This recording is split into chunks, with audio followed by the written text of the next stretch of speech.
in which they move, and when the bridegroom cometh, when the philosopher, the scientist, the saint, the scholar, the great and the learned, all come together to celebrate the marriage feast of science and religion, the foolish virgins, though present, are practically shut out, for what know they of the grand themes which inspire each tongue and kindle every thought? Even the brothers and the sons whom they have educated, now rise to heights which they cannot reach, span distances which they cannot comprehend. The solitude of ignorance, oh, who can measure its misery? The wise virgins are they who keep their lamps trimmed, who burn oil in their vessels for their own use, who have improved every advantage for their education, secure and healthy, happy, complete development, and entered all the profitable avenues of labor, for self-support, so that when the opportunities and the responsibilities of life come, they may be fitted fully to enjoy the one and ably to discharge the other. These are the women who today are close upon the heels of man in the whole realm of thought, in art, in science, in literature and in government. With telescopic vision they explore the starry firmament, and bring back the history of the planetary world.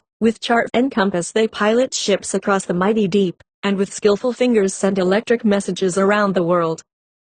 In galleries of art, the grandeur of nature and the greatness of humanity are immortalized by them on canvas, and by their inspired touch, dull blocks of marble are transformed into angels of light. In music they speak again the language of Mendelssohn, of Beethoven, of Chopin, of Schumann, and are worthy interpreters of their great souls. The poetry and the novels of the century are theirs. They, too, have touched the keynote of reform in religion, in politics and in social life. They fill the editors' and the professors' chairs, plead at the bar of justice, walk the wards of the hospital, and speak from the pulpit and the platform. Such is the widespread preparation for the marriage feast of science and religion, such is the type of womanhood which the bridegroom of an enlightened public sentiment welcomes today, and such is the triumph of the wise virgins over the folly, the ignorance and the degradation of the past as in grand procession they enter the temple of knowledge, and the door is no longer shut. Matthew 26:6. Now when Jesus was in Bethany, in the house of Simon the leper, 7 there came unto him a woman having an alabaster box of very precious ointment, and poured it on his head. 8 But when his disciples saw it, they said, To what purpose is this waste? 9 For this ointment might have been sold for much, and given to the poor. 10 When Jesus understood it, he said unto them, Why trouble ye the woman? 11 For ye have the poor always with you, but me ye have not always. 12 For in that she hath poured this ointment on my body, she did it for my burial.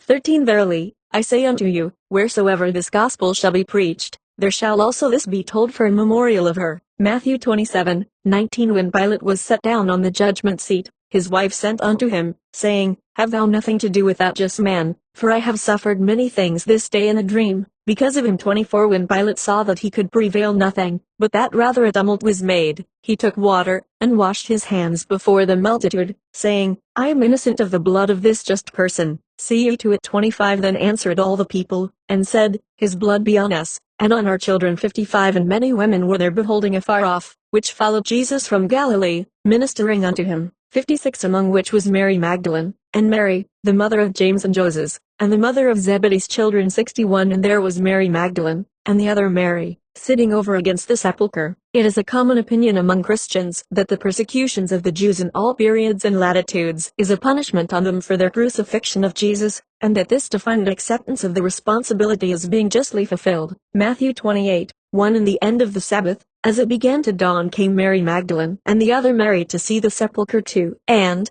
behold, there was a great earthquake, for the angel of the Lord descended from heaven, and came and rolled back the stone from the door, and sat upon it. 3 His countenance was like lightning, and his raiment white as snow. 4 And for fear of him the keepers did shake, and became as dead men.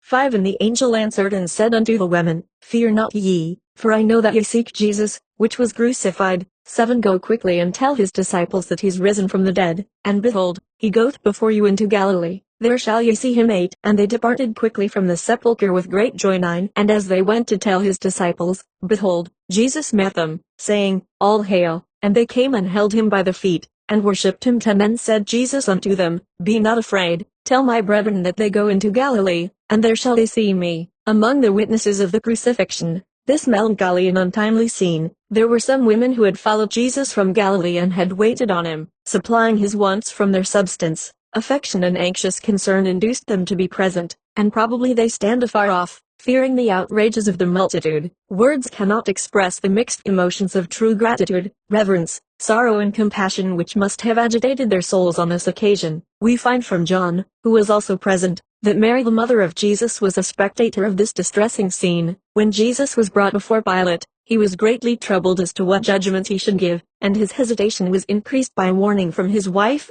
to have no part in the death of that righteous man, for she had terrifying dreams respecting him, which made her conclude that his death would be avenged by some unseen power. ECS.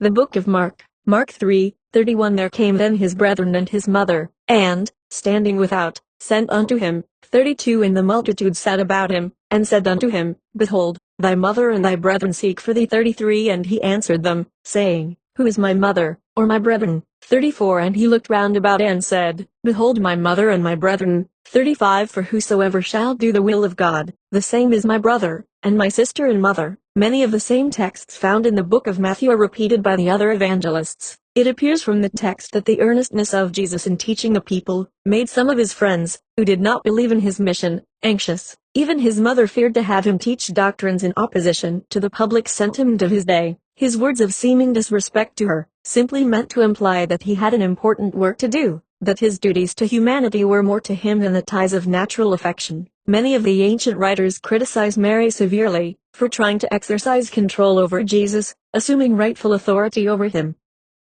Theophylact taxes her with vainglory, Tertullian accuses her of ambition, St. Chrysostom of impiety and of disbelief. Whitby says, it is plain that this is a protest against the idolatrous worship of Mary. She was generally admitted to be a woman of good character and worthy of all praise, but whatever she was, it ill becomes those who believe that she was the mother of God to criticize her as they would an ordinary mortal. Mark X2. And the Pharisees came to him, and asked him, Is it lawful for a man to put away his wife? Tempting him. 3. And he answered and said unto them, What did Moses command you? 4. And they said, Moses suffered to write a bill of divorcement, and to put her away. 5. And Jesus answered and said unto them, For the hardness of your heart he wrote you this precept. 6. But from the beginning of the creation God made them male and female. 7. For this cause shall a man leave his father and mother, and cleave to his wife. 8. And they twain shall be one flesh. 9. What therefore God hath joined together, let not man put asunder. The question of marriage was a constant theme for discussion in the days of Moses and of Jesus, as in our own times.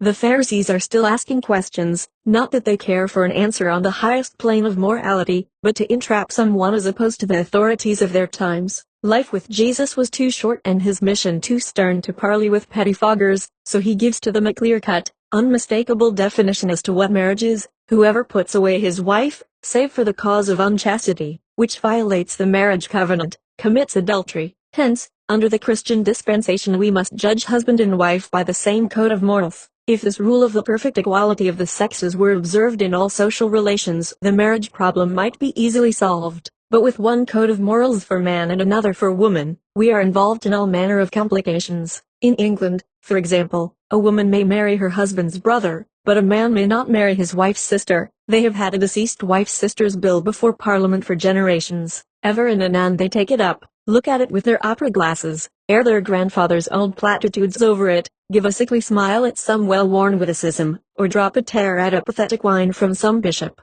then lay the bill reverently back in its sacred pigeon-hole for a period of rest. The discussion in the United States is now in the form of a homogeneous divorce law in all the states of the Union, but this is not in woman's interest. What Canada was to the southern slaves under the old regime, a state with liberal divorce laws, is to fugitive wives. If a dozen learned judges should get together, as is proposed, to revise the divorce laws, they would make them more stringent in liberal states instead of more lax in conservative states. When such a commission is decided upon, one half of the members should be women, as they have an equal interest in the marriage and divorce laws, and common justice demands that they should have an equal voice in their reconstruction. I do not think a homogeneous law desirable, though I should like to see New York and South Carolina liberalized. I should not like to see South Dakota and Indiana more conservative.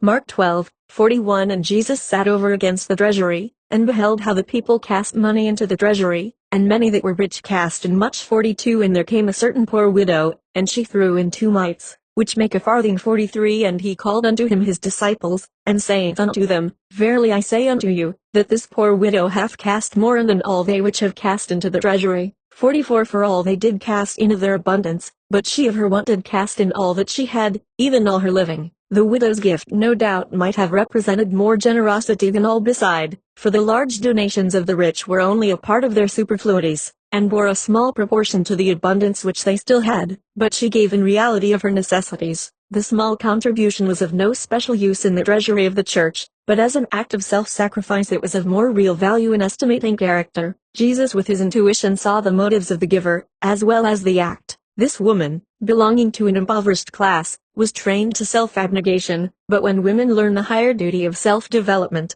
they will not so readily expend all their forces in serving others. Paul says that a husband who does not provide for his own household is worse than an infidel, so a woman, who spends all her time in churches, with priests, in charities, neglects to cultivate her own natural gifts, to make the most of herself as an individual in the scale of being, a responsible soul whose place no other can fill, is worse than an infidel. Self-development is a higher duty than self-sacrifice, should be woman's motto henceforward. ECS.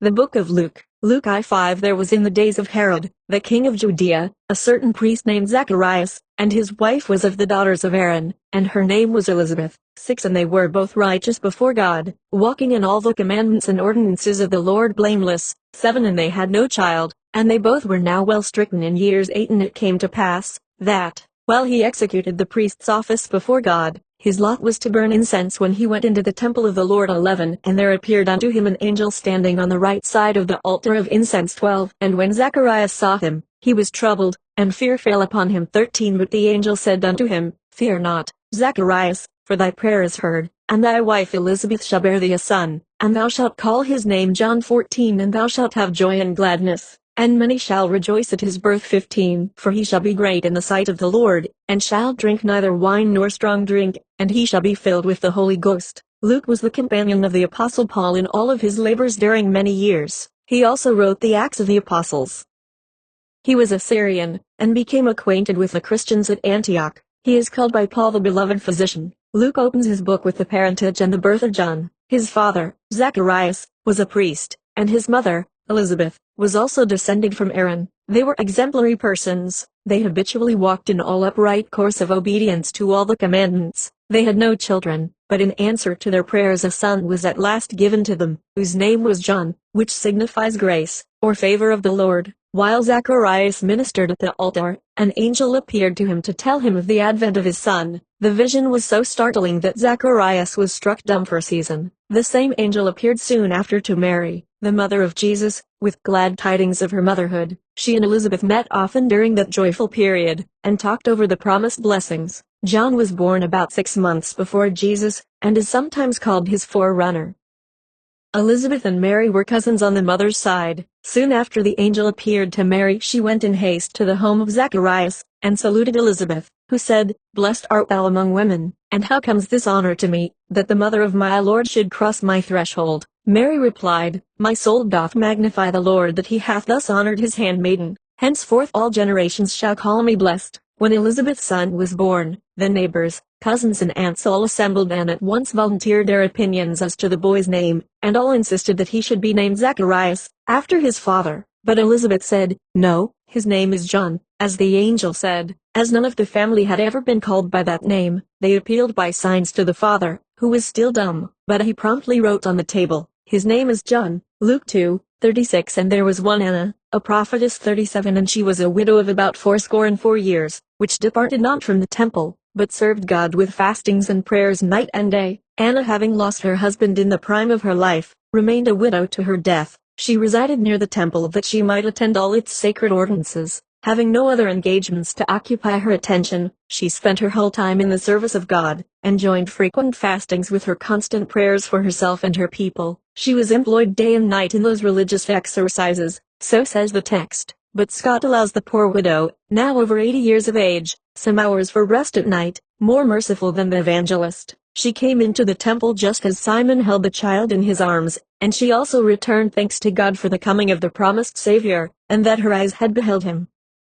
41. Now his parents went to Jerusalem every year at the feast of the Passover. 42. And when he was 12 years old, they went up to Jerusalem after the custom of the feast. 43. And when they had fulfilled the days, as they returned, the child Jesus tarried behind in Jerusalem, and Joseph and his mother knew not of it. 44. But they, supposing him to have been in the company, went a day's journey, and they sought him among their kinsfolk and acquaintance. 45 And when they found him not, they turned back again to Jerusalem, seeking him. 46 And it came to pass, that after 3 days they found him in the temple, sitting in the midst of the doctors, both hearing them, and asking them questions. 47 And all that heard him were astonished at his understanding and answers. 49 And when they saw him, his mother said unto him, Son, why hast thou thus dealt with us? Behold, thy father and I have sought thee sorrowing. 49 And he said unto them, How is it that ye sought me? Wist ye not that I must be about my father's business? 50 And they understood not the saying which he spake unto them.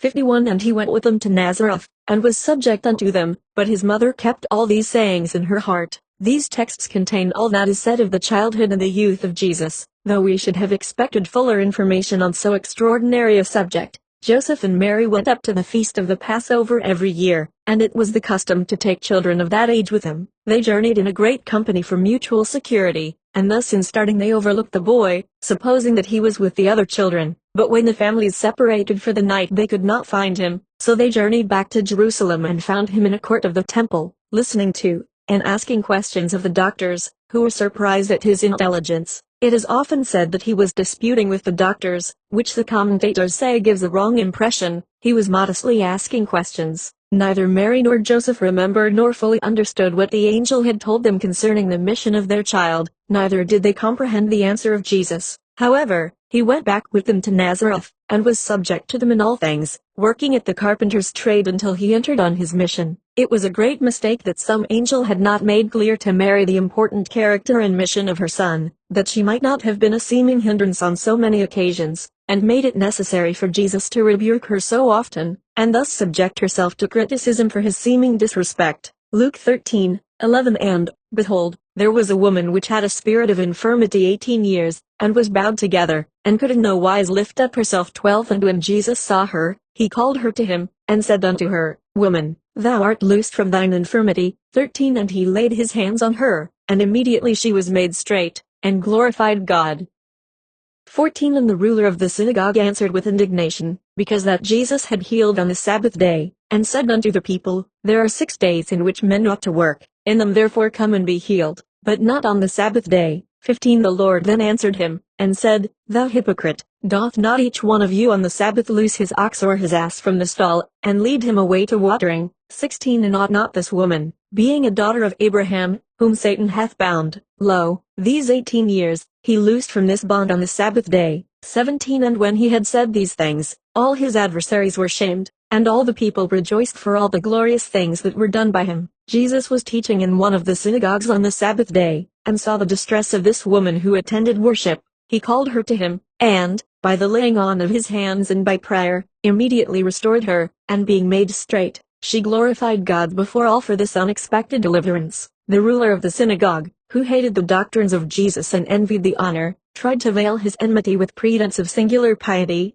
telling the people that they should come for healing other days and not on the holy rest of the Sabbath, as if the woman had come there on purpose for a cure, or as if a word and a touch attended with so beneficent an effect could break the Sabbath. Jesus' rebuke of the malice and hypocrisy of the man was fully justified. The Sabbath-day Pharisees are not all dead yet. While more rational people are striving to open libraries, art galleries and concert halls on Sundays, a class of religious bigots are endeavoring to close up on that day all places of entertainment for the people. The large class of citizens shut up in factories, in mercantile establishments, in offices, and in shops all the week, should have the liberty to enjoy themselves in all rational amusements on Sunday. All healthy sports in the open air, music in parks, popular lectures in all the school buildings, should be encouraged and protected by law for their benefit. Luke 18:2 There was in a city a judge, which feared not God, neither regarded man.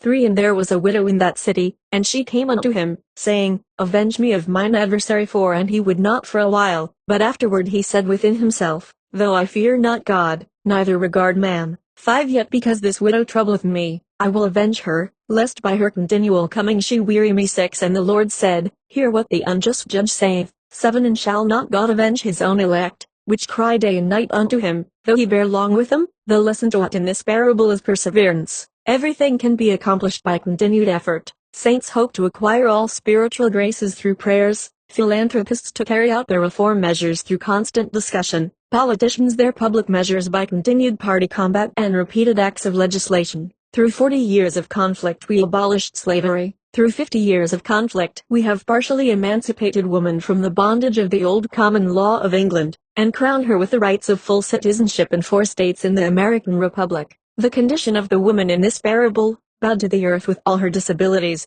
well represents the degraded condition of the sex under every form of government and of religion the world over. But, unlike her, women still, in many latitudes, make their appeals in vain at cathedral altars and in the halls of legislation.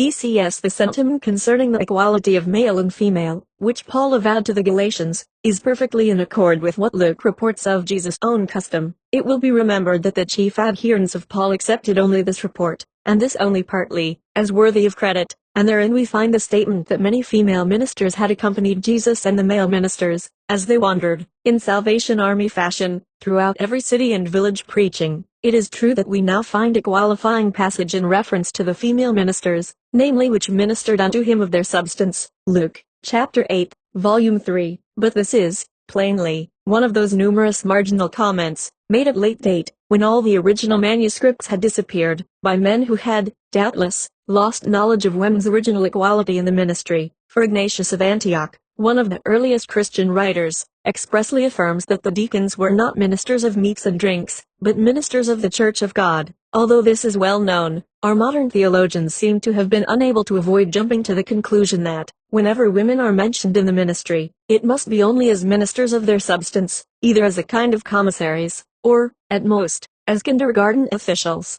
It is manifestly true that the early church was immensely indebted to the benefactions of rich widows and virgin heiresses for the means of sustaining life in its fellowship. Thecla, Paula, Eustochium, Marcella, Melanie, Susanna, are but a few of the women of wealth who gave both themselves and their large fortunes to the establishment of the ethics of Jesus. Yet Paula's greatest work, from men's standpoint of great works, is rarely mentioned in Christendom, and it is significant of the degradation which women suffered at the hands of the church that the time came when churchmen could not believe that she had performed it, even with Jerome's acknowledgment confronting them, and consequently erased the word sister accompanying the name Paula, substituting therefore the word brother. Paula founded and endowed monasteries, won to the Christian cause allegiance from one of the noblest families of Greece and Rome, and originated within the monasteries the occupation of copying manuscripts, to which civilization is indebted for the preservation of much precious literature. But her most important service to the church was her co-labor with Jerome in the great task of translating the Jewish scriptures from the original Hebrew into Latin. It was Paula who suggested and inspired the undertaking, furnishing the expensive works of reference, without which it would have been impossible, and being herself a woman of fine intellect, highly trained, and an excellent Hebrew scholar, revised and corrected Jerome's work. Then, finally, assisted by her brilliant daughter, Eustochium, performed the enormous task of copying it accurately for circulation. It was the least that Jerome could do to dedicate the completed work to those able coadjutors, and it is an amazing thing to find churchmen still eulogizing Jerome as author of the Vulgate, without the slightest reference to the fact that, but for Paula's help, the Vulgate would not have come into existence. But until men and women returned to more natural relations, until women cast off their false subserviency, thereby helping men to get rid of their unnatural arrogance, nothing different from the injustice Christendom has shown Paula can be looked for. EBD. The Book of John, John 2, and the third day there was a marriage in Cana of Galilee, and the mother of Jesus was there, too, and both Jesus was called, and his disciples, to the marriage. 3 And when they wanted wine, the mother of Jesus saith unto them, They have no wine. For Jesus saith unto her, Woman, what have I to do with thee? Mine hour is not yet come. 5 His mother saith unto the servants, Whatsoever he saith unto you, do it. 7 Jesus saith unto them, Fill the water pots with water. And they filled them up to the brim. 8 And he saith unto them, Draw out now and bear unto the governor of the feast. And they bare it. 9 When the ruler of the feast had tasted the water that was made wine, he called the bridegroom. 10 And saith unto him, Every man at the beginning doth set forth good wine, and when men have well drunk, then that which is worse. But thou hast kept the good wine until now.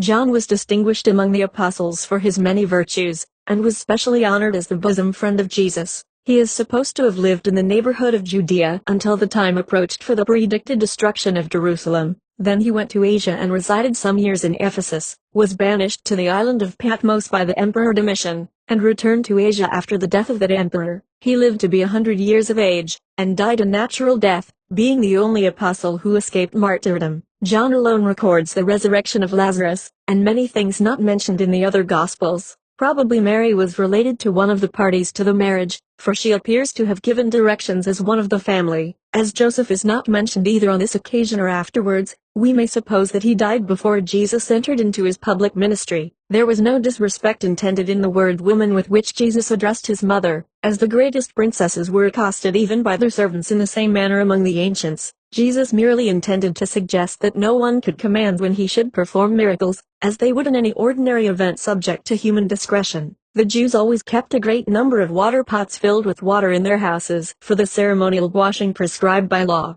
Commentators differ as to how much these pots contained, but it is estimated that the 6 contained a hogshead. The ruler of the feast was generally a Levite or a priest, and he expressed his surprise that they should have kept the best wine until the last. John 5:5. Then cometh he to a city of Samaria, which is called Sychar.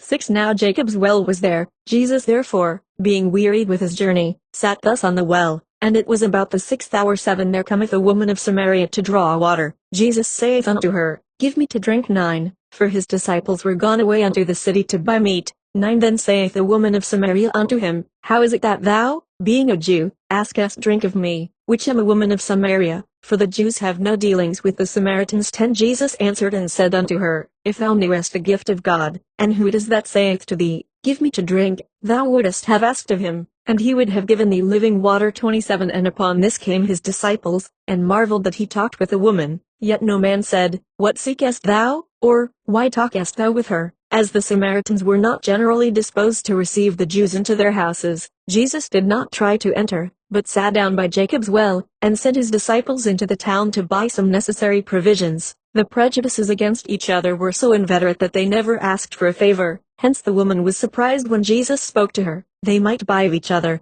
but never borrow nor receive a favor or gift, nor manifest friendship in any way.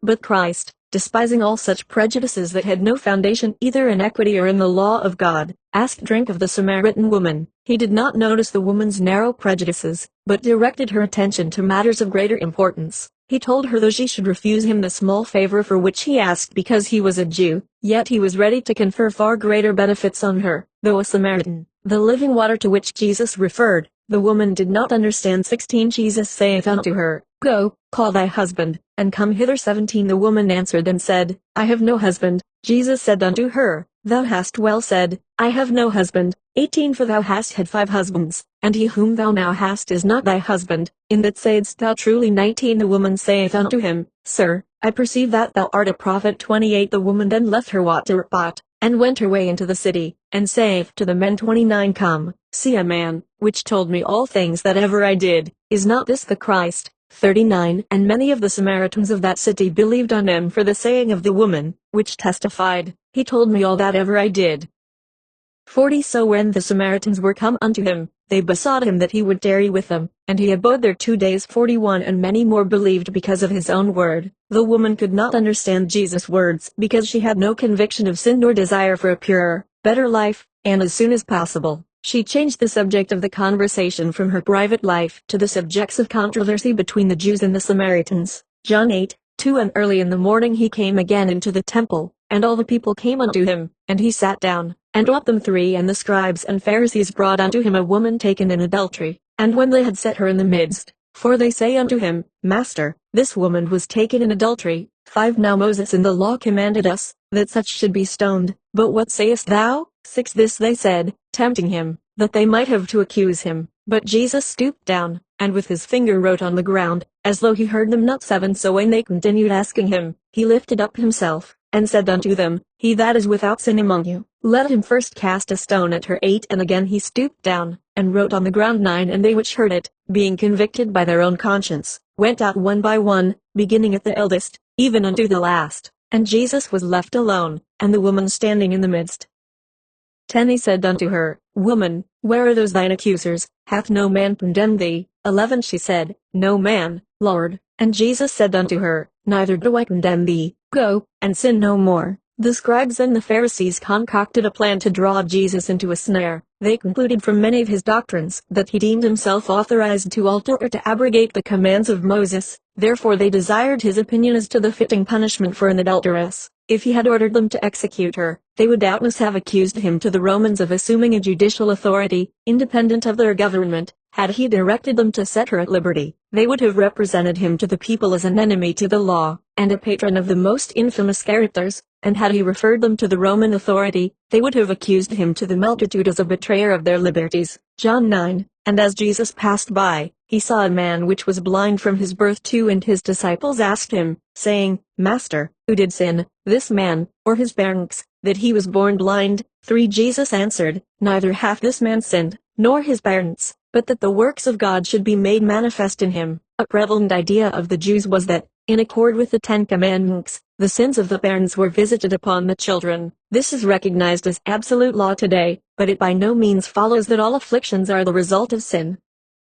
The blindness may have resulted from a combination of circumstances beyond the control of the parents. The statement does not disprove the law of transmission, but simply shows that defects are not always the result of sin. John 9. Now a certain man was sick, named Lazarus, of Bethany, the town of Mary and her sister Martha. 3. Therefore his sisters sent unto him, saying, Lord, behold, he whom thou lovest is sick. 5. Now Jesus loved Martha, and her sister, and Lazarus. 6. When he had heard therefore that he was sick, he abode 2 days still in the same place where he was. 17. When Jesus came, he found that he had lain in the grave 4 days already. 20. Martha, as soon as she heard that Jesus was coming, went and met him, but Mary sat still in the house. 21. Then said Martha unto Jesus, Lord, if then hadst been here, my brother had not died. 22. But I know, that even now, whatsoever thou wilt ask of God, God will give it thee. 23. Jesus saith unto her, Thy brother shall rise again. 24. Martha saith unto him, One know that he shall rise again in the resurrection at the last day. 25. Jesus said unto her, I am the resurrection and the life. 28. And she went her way, and called Mary her sister, saying, The Master is come, and calleth for thee. 29. As soon as she heard that, she arose quickly, and came unto him. 32. When Mary was come where Jesus was, and saw him, she fell down at his feet, saying unto him, Lord, if thou hadst been here, my brother had not died. 35. Jesus wept. 36. Then said the Jews, Behold how he loved him. 41. Then they took away the stone from the place where the dead was laid. 43. And Jesus cried with a loud voice, Lazarus, come forth. 44. And he that was dead came forth. It appears that Jesus was a frequent visitor at the home of Mary, Martha and Lazarus, and felt a strong friendship for them. They lived in Bethany, 2 miles from Jerusalem. Many Jews came out from the city to express their sympathy. Martha did not fully understand Jesus. She considered him as a prophet who wrought miracles by faith and prayer in the same manner as the ancient prophets.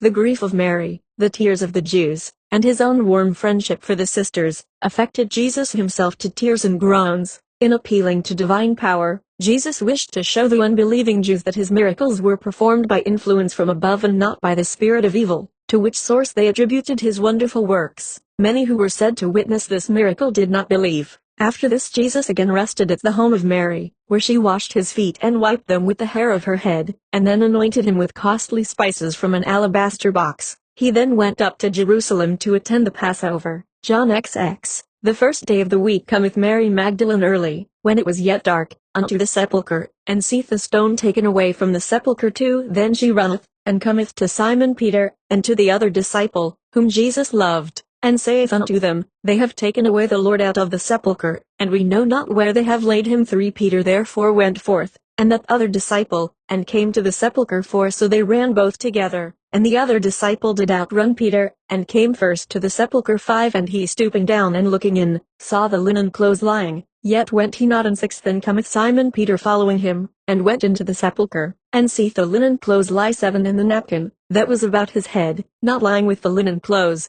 but wrapped together in a place by itself.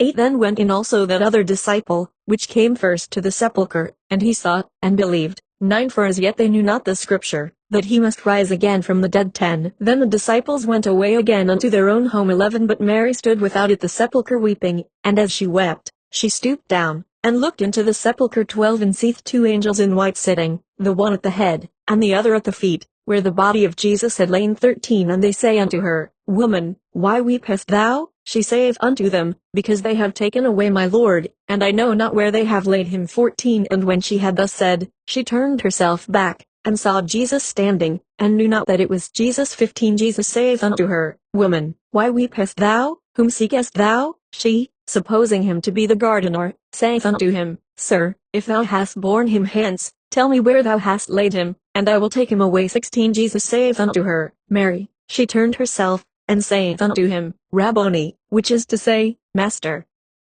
17 Jesus saith unto her, Touch me not, for I am not yet ascended to my Father, but go to my brethren, and say unto them, I ascend unto my Father, and your Father, and to my God, and your God. 18 Mary Magdalene came and told the disciples that she had seen the Lord, and that he had spoken these things unto her. Mary appears to have arrived at the sepulchre before any of the other women, and conversed with Jesus, though the disciples, in visiting the tomb, saw nothing but cast-off clothes, yet Mary sees and talks with angels and with Jesus. As usual, the woman is always most ready to believe miracles and fables, however extravagant and though beyond all human comprehension. Several women purposed to be at the tomb at sunrise to embalm the body. The men who visited the tomb saw no visions, but all the women saw Jesus and the angels, though the men, who went to the tomb twice, saw nothing. Mary arrived at the tomb before light, and waited for the other women, but seeing someone approaching, she supposed he was the person employed by Joseph to take care of the garden, so asked him what had been done to him.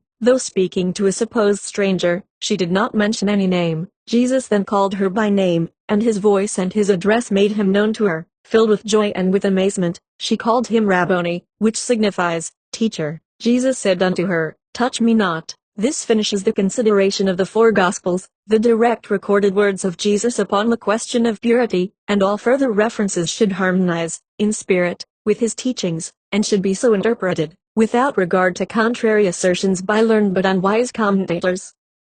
ECS. Is it not astonishing that so little is in the New Testament concerning the mother of Christ? My own opinion is that she was an excellent woman, and the wife of Joseph, and that Joseph was the actual father of Christ. I think there can be no reasonable doubt that such was the opinion of the authors of the original Gospels. Upon any other hypothesis it is impossible to account for their having given the genealogy of Joseph to prove that Christ was of the blood of David. The idea that he was the Son of God, or in any way miraculously produced, was an afterthought, and is hardly entitled now to serious consideration. The Gospels were written so long after the death of Christ that very little was known of him, and substantially nothing of his parents. How is it that not one word is said about the death of Mary, not one word about the death of Joseph? How did it happen that Christ did not visit his mother after his resurrection? The first time he speaks to his mother is when he was 12 years old. His mother having told him that she and his father had been seeking him, he replied, How is it that ye sought me? Wist ye not that I must be about my father's business? The second time was at the marriage feast in Cana, when he said to her, Woman, what have I to do with thee? And the third time was at the cross, when Jesus, seeing his mother standing by the disciple whom he loved, said to her, Woman, behold thy son, and to the disciple, Behold thy mother. And this is all. The best thing about the Catholic Church is the deification of Mary, and yet this is denounced by Protestantism as idolatry. There is something in the human heart that prompts man to tell his faults more freely to the mother than to the father. The cruelty of Jehovah is softened by the mercy of Mary. Is it not strange that none of the disciples of Christ said anything about their parents, that we know absolutely nothing of them? Is there any evidence that they showed any particular respect even for the mother of Christ? Mary Magdalene is, in many respects, the tenderest and most loving character in the New Testament. According to the account, her love for Christ knew no abatement, no change, true even in the hopeless shadow of the cross. Neither did it die with his death. She waited at the sepulchre, she hastened in the early morning to his tomb, and yet the only comfort Christ gave to this true and loving soul lies in these strangely cold and heartless words, Touch me not, Anon. The Book of Acts verses. But a certain man named Ananias, with Sapphira his wife, sold a possession to and kept back a part of the price, and brought a certain part, and laid it at the apostles' feet. 3 But Peter said, Ananias, why hath Satan filled thine heart to lie to the Holy Ghost, and to keep back part of the price of the land? For while it remained, was it not thine own? And after it was sold, was it not in thine own power? Why hast thou conceived this thing in thine heart? Thou hast not lied unto men, but unto God. 5 And Ananias bearing the words fell down, and gave up the ghost, and great fear came on all them that heard these things. 6 And the young men arose and carried him out, and buried him. 7 And it was about the space of 3 hours after, when his wife, not knowing what was done, came in. 8 And Peter answered her, Tell me whether ye sold the land for so much. And she said, Yea, for so much. 9 Then Peter said unto her, How is it that ye have agreed together to tempt the Spirit of the Lord? Behold, the feet of them which have buried thy husband are at the door, and shall carry thee out. 10 Then she fell down straightway at his feet, and yielded up the ghost. This book is supposed to have been written by Luke about 30 years after the death of Jesus. As all appendix to the evangelists, it contains brief mention of a few women of varied characters and fortunes. We have the usual number afflicted with religious mysteries, with the gift of prophecy, and some possessed of the devil, who promptly comes forth at the commands of Jesus and of his apostles. The case of Ananias and Sapphira was very peculiar. This example was made, not of avowed enemies, but avowed friends. Many expositors say that Ananias had made a vow to give his estate for the support of the Christian cause, and that sacrilege was the crime for which he was punished. He had, from corrupt motives, attempted to impose upon the apostles in pretending to give all that he had to the church, while withholding a good share for himself. He had evidently instructed his wife to substantiate his assertions. Obedience of one responsible being to another may ofttimes prove dangerous, even if the command comes from a husband. Acts 9:36 Now there was at Joppa a certain disciple named Tabitha, which by interpretation is called Dorcas. This woman was full of good works and alms deeds. 37 And it came to pass in those days, that she was sick and died.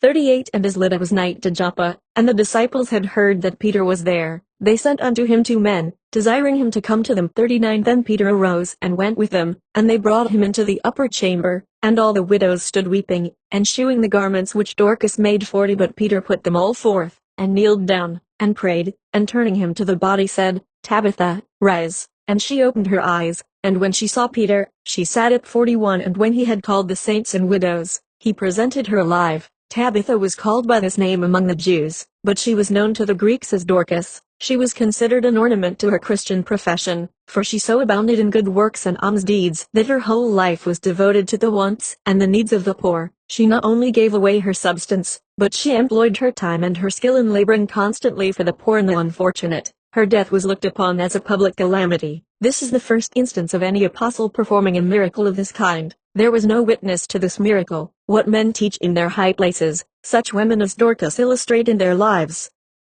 Acts 12:12 And he came into the house of Mary the mother of John, whose surname was Mark, where many were gathered together praying. 13 And as Peter knocked at the gate, a damsel came to hearken, named Rhoda. 14 And when she knew Peter's voice, she opened not the gate for gladness, but ran in, and told how Peter stood before the gate. 15 And they said unto her, Thou art mad. But she constantly affirmed that it was even so. Then they said, It is an angel. 16 But Peter continued knocking, and when they had opened the door, and saw him, they were astonished. 17 But he declared unto them how the Lord had brought him out of the prison. And he said, Go shew these things unto James, and to the brethren. Herod the king, at this time, killed James, the brother of John, and cast Peter into prison, and intended to destroy the other apostles as soon as he could entrap them. Peter, it is said, escaped from prison by the miraculous interposition of an angel, who led him to the gate of one Mary, the sister of Barnabas, where Christians often assembled for religious worship. Although they often prayed for Peter's deliverance, they could not believe Rhoda when she said that Peter stood knocking at the gate.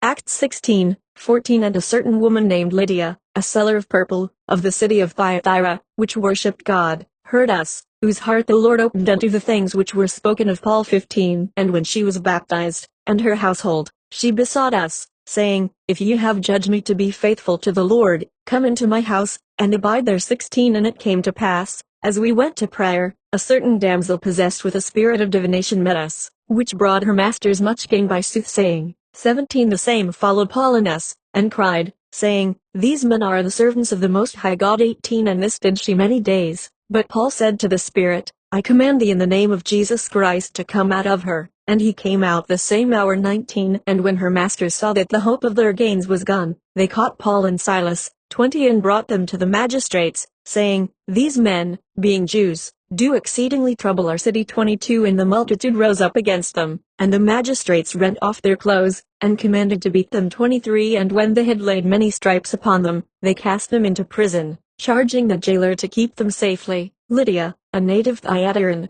who at this time resided at Philippi, was a merchant who trafficked in purple clothes, which were held in great estimation.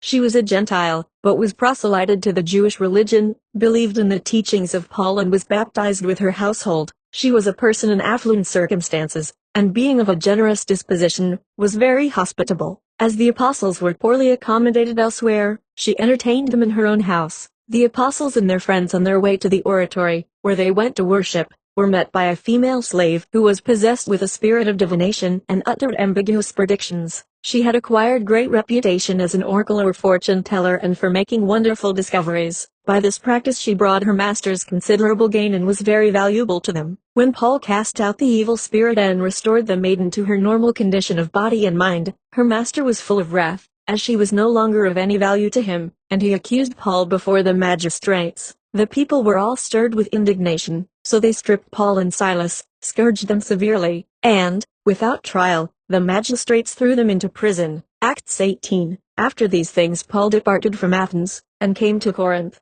and found a certain Jew named Aquila, born in Pontus, lately come from Italy, with his wife Priscilla, because that Claudius had commanded all Jews to depart from Rome. And because he was of the same craft, he abode with them, and wrought. For by their occupation they were tent makers. 18. And Paul after this tarried there yet a good while, and then took his leave of the brethren, and sailed thence into Syria, and with him Priscilla and Aquila.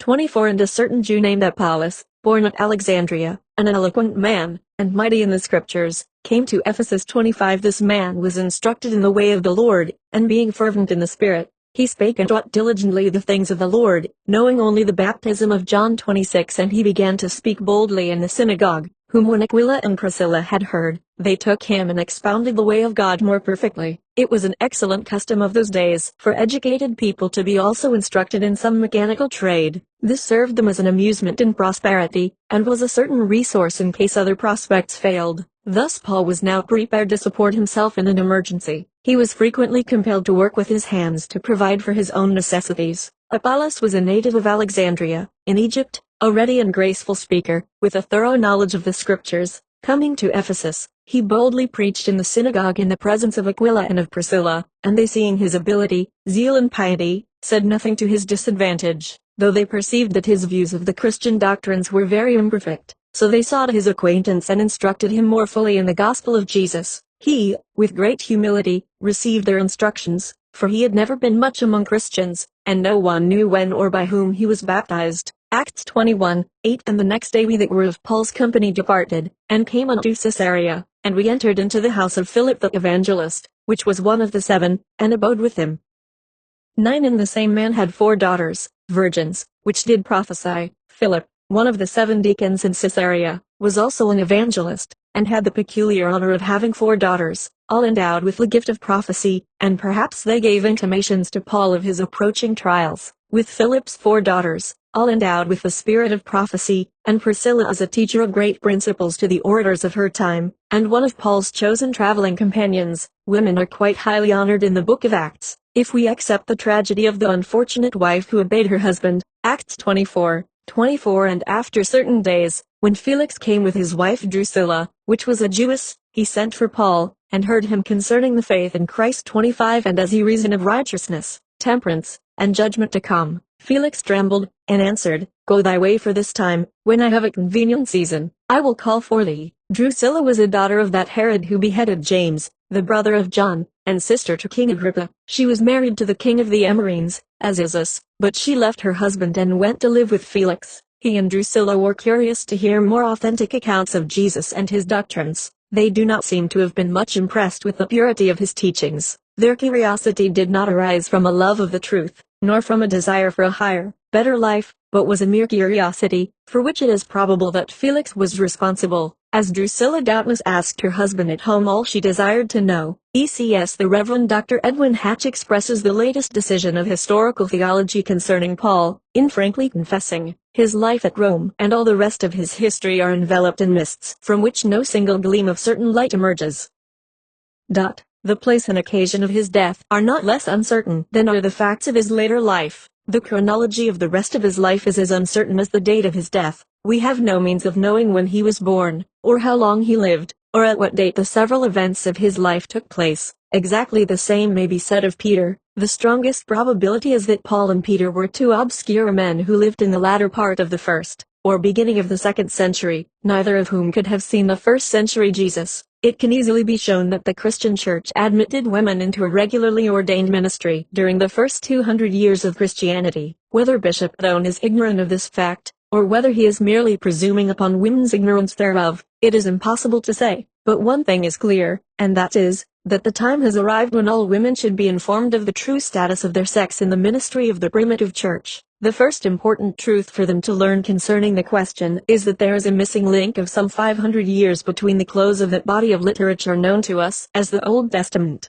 and the compilation of that collection of letters, narratives, etc., now presented to us as the New Testament. Girls of Christian families are commonly inoculated in their ignorant, and therefore helplessly credulous youth, with unquestioning belief that the New Testament was written in the 1st century of our era, by disciples who were contemporary with Jesus, and that Peter and Paul were 1st century Christians, the former of whom had personally known and followed Jesus, while the latter was a convert from Judaism after Jesus' death, never having seen the teacher himself. Yet he is, indeed, a very ignorant ecclesiastic, who today is not perfectly well aware that the above belief is pure theory, resting on nothing more stable than vague conjecture, irresponsible tradition, and slowly evolving fable. Among scholarly Christian theologians no questions are now more unsettled than are the queries: who wrote the Gospels? In which of the first 3 centuries did they assume their present shape? And at what time did Peter and Paul live and quarrel with each other concerning Christian polity?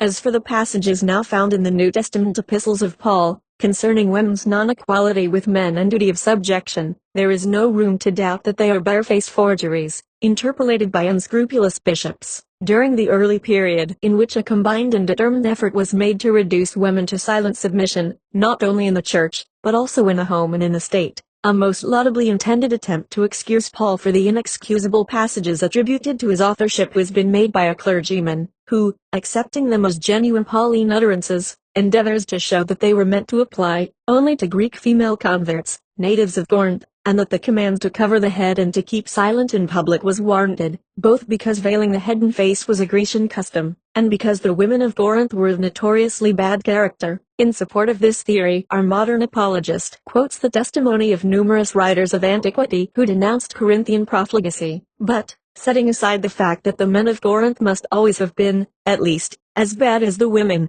and that a sorry case would be made out for Paul, if it were on the score of morals that he ordered Greek women to subject themselves to such men, there are yet 2 serious impediments in the way of this theory. In the first place, that wealthy and luxurious Corinth to which the writers quoted refer, was no longer in existence in Paul's time. 146 BC it was conquered by the Romans, who killed the men, carried the women and children into slavery, and leveled the dwellings to the ground. For a whole century the site of the once famous city remained a desolate waste, but about 46 BC it was colonized by some Roman immigrants, and a Romanized city, with Roman customs. It was when Paul knew it. Now, not only did the Roman women go unveiled, mingling freely in all public places with men, a fact which Paul, as citizen of a Roman province must have known, but Paul specially commends the Greek woman, Phoebe, whom he endorses as minister of the church in the Greek city, Cenchrea, a seaport within a few miles of Corinth, and in Acts, chapter 17, we are explicitly told that the Greek converts made by Paul, in Greece, were chief women, honorable women. This is sufficient refutation of the argument of the clergyman who strives to clear the character of Paul at the expense of the character of the women of Corinth. EBD Epistle to the Romans. Romans 16. I commend unto you Phoebe our sister, which is a servant of the church which is at Cenchrea, that ye receive her in the Lord, as becometh saints, and that ye assist her in whatsoever business she hath need of you, for she hath been a succorer of many, and of myself also 3 Greek Priscilla and Aquila, my helpers in Christ Jesus, who have for my life laid down their own necks, unto whom not only I give thanks, but also all the churches of the Gentiles. 6 Greet Mary, who bestowed much labor on us. 12 Salute Tryphena and Tryphosa, who labor in the Lord. Salute the beloved Persis, which labored much in the Lord. 13 Salute Rufus, chosen in the Lord, and his mother, and mine. 15 Salute Philologus, and Julia, Nereus and his sister, and Olympus, and all the saints which are with them. Cenchrea was the seaport of Corinth, where a separate church was founded. Phoebe was a deaconess, and was probably employed in visiting the sick and in teaching the women in the doctrines of the church. She appears to have been a woman in good circumstances, and probably had more than ordinary intelligence and education.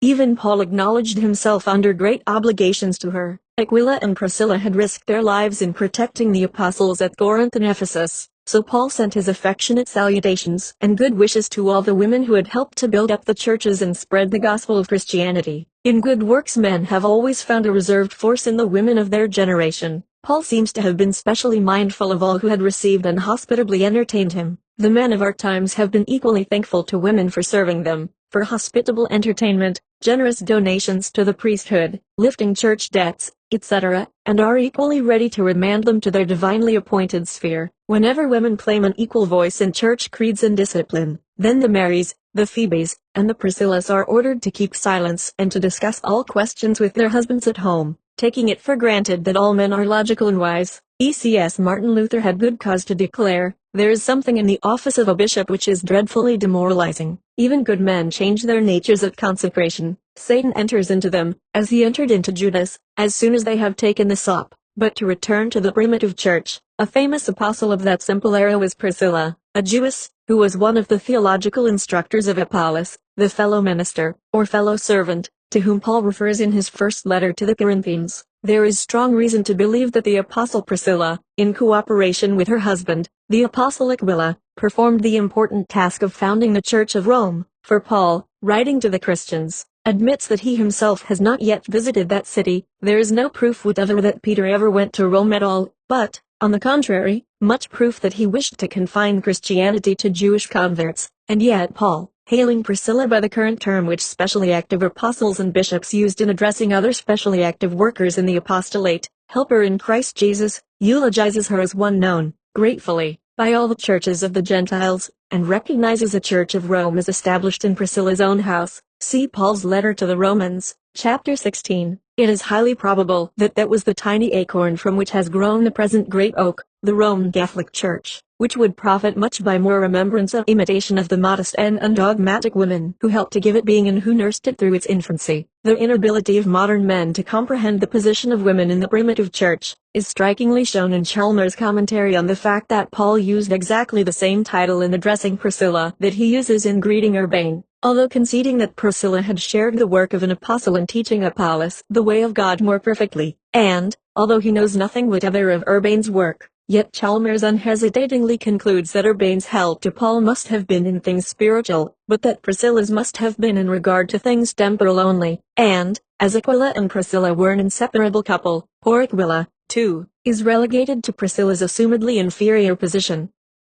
There is not, however, the slightest reason for such a conclusion by Chalmers. It is manifestly due to the modern prejudice which renders the Paul-worshipping male Protestants incapable of comprehending that a great apostle, Paul, was as not a great apostle at all, in those days, but a simple, self-sent tent maker with a vigorous spirit, who gladly shared the apostolic dignity with all the good women he could rally to his assistance. Chalmers conjectures that if Priscilla really did help Paul, it must have been as a teacher of women and children, even while the fact stares him in the face that she was a recognized teacher of the man whom Paul specially and emphatically pronounces his own equal. Compare Acts, chapter 18, volume 26, with 1 Cor, chapter 3, to one who uses unbiased common sense in regard to the New Testament records. There can be no question of women's activity and prominence in the early ministry. Paul not only virtually pronounces Priscilla fellow apostle and fellow bishop, Romans, chapter 16, verses 3-5, but specially commends Phoebe, a Greek woman, as a minister, diaconess, which, as we have seen, may be legitimately interpreted either presbyter, bishop, or apostle. That it was well understood, throughout the whole church, that women had shared the labors of the apostles, is evidenced by Chrysostom's specific eulogy thereupon. Phoebe was the bishop of the church in Cenchrea, and that she was both a powerful and useful overseer in the episcopate. Paul testifies in affirming that she had not only been a helper to him, but to many others also. Romans, chapter 16, verses 1-2, addressing that first church of Rome, which was in the house of Priscilla and Aquila before Paul, or Peter, or the barely mentioned Linus, are heard of in Rome. Paul indicates the equality of male and female apostles by mentioning in one and the same category Priscilla and Aquila, Andronicus and Eunia, Mary, who bestowed much labor among you, Amphas, Urbain, Tryphena and Tryphosa, Persis, Julia, Rufus and Hermas, EBD. Epistles to the Corinthians, 1 Corinthians 7, 2. Let every man have his own wife, and let every woman have her own husband. 3. Let the husband render unto the wife due benevolence, and likewise also the wife unto the husband. 10. And unto the married I command, yet not I, but the Lord, let not the wife depart from her husband. 11. But if she depart, let her remain unmarried, or be reconciled to her husband, and let not the husband put away his wife. 12. But to the rest speak I, not the Lord, if any brother hath a wife that believeth not, and she be pleased to dwell with him, let him not put her away. 13. And the woman which hath a husband that believeth not, and if he be pleased to dwell with her, let her not leave him. 14. For the unbelieving husband is sanctified by the wife, and the unbelieving wife is sanctified by the husband, else were your children unclean, but now are they holy. 16. For what knowest thou, O wife, whether thou shalt save thy husband, or how knowest thou, O man, whether thou shalt save thy wife? The people appear to have been specially anxious to know what the Christian idea was in regard to the question of marriage. The Pythagoreans taught that marriage is unfavorable to high intellectual development. On the other hand, the Pharisees taught that it is sinful for a man to live unmarried beyond his 20th year. The apostles allowed that in many cases it might be wise for a man to live unmarried, as he could be more useful to others, provided that he were able to live with that entire chastity which the single life required. The apostle says that Christians should not marry unbelievers, but if either should change his or her opinions after, he would not advise separation, as they might sanctify each other. Scott thinks that the children are no more holy with one unbelieving parent than when both are unbelieving, and he has not much faith in their sanctifying each other, except in a real change of faith. A union with an unbeliever would occasion grief and trouble, yet that ought patiently to be endured, for God might make use of the unbelieving wife or husband as an instrument in converting the other by affectionate and conscientious behavior. As this might not be the case, there is no reason to oppose the dissolution of the marriage. There are no restrictions in the scriptures on divorced persons marrying again, though many improvised by human laws are spoken of as in the Bible. ECS In this chapter Paul laments that all men are not bachelors like himself, and in the second verse of that chapter he gives the only reason for which he was willing that men and women should marry. He advised all the unmarried and all widows to remain as he was. Paul sums up the whole matter, however, by telling those who have wives or husbands to stay with them, as necessary evils only to be tolerated, but sincerely regrets that anybody was ever married, and finally says that they that have wives should be as though they had none, because, in his opinion, he that is unmarried careth for the things that belong to the Lord, how he may please the Lord, but he that is married careth for the things that are of the world, how he please his wife. There is this difference, also, he tells us, between a wife and a virgin. The unmarried woman careth for the things of the Lord, that she may be holy both in body and spirit, but she that is married careth for the things of the world, how she may please her husband. Of course, it is contended that these things have tended to the elevation of woman.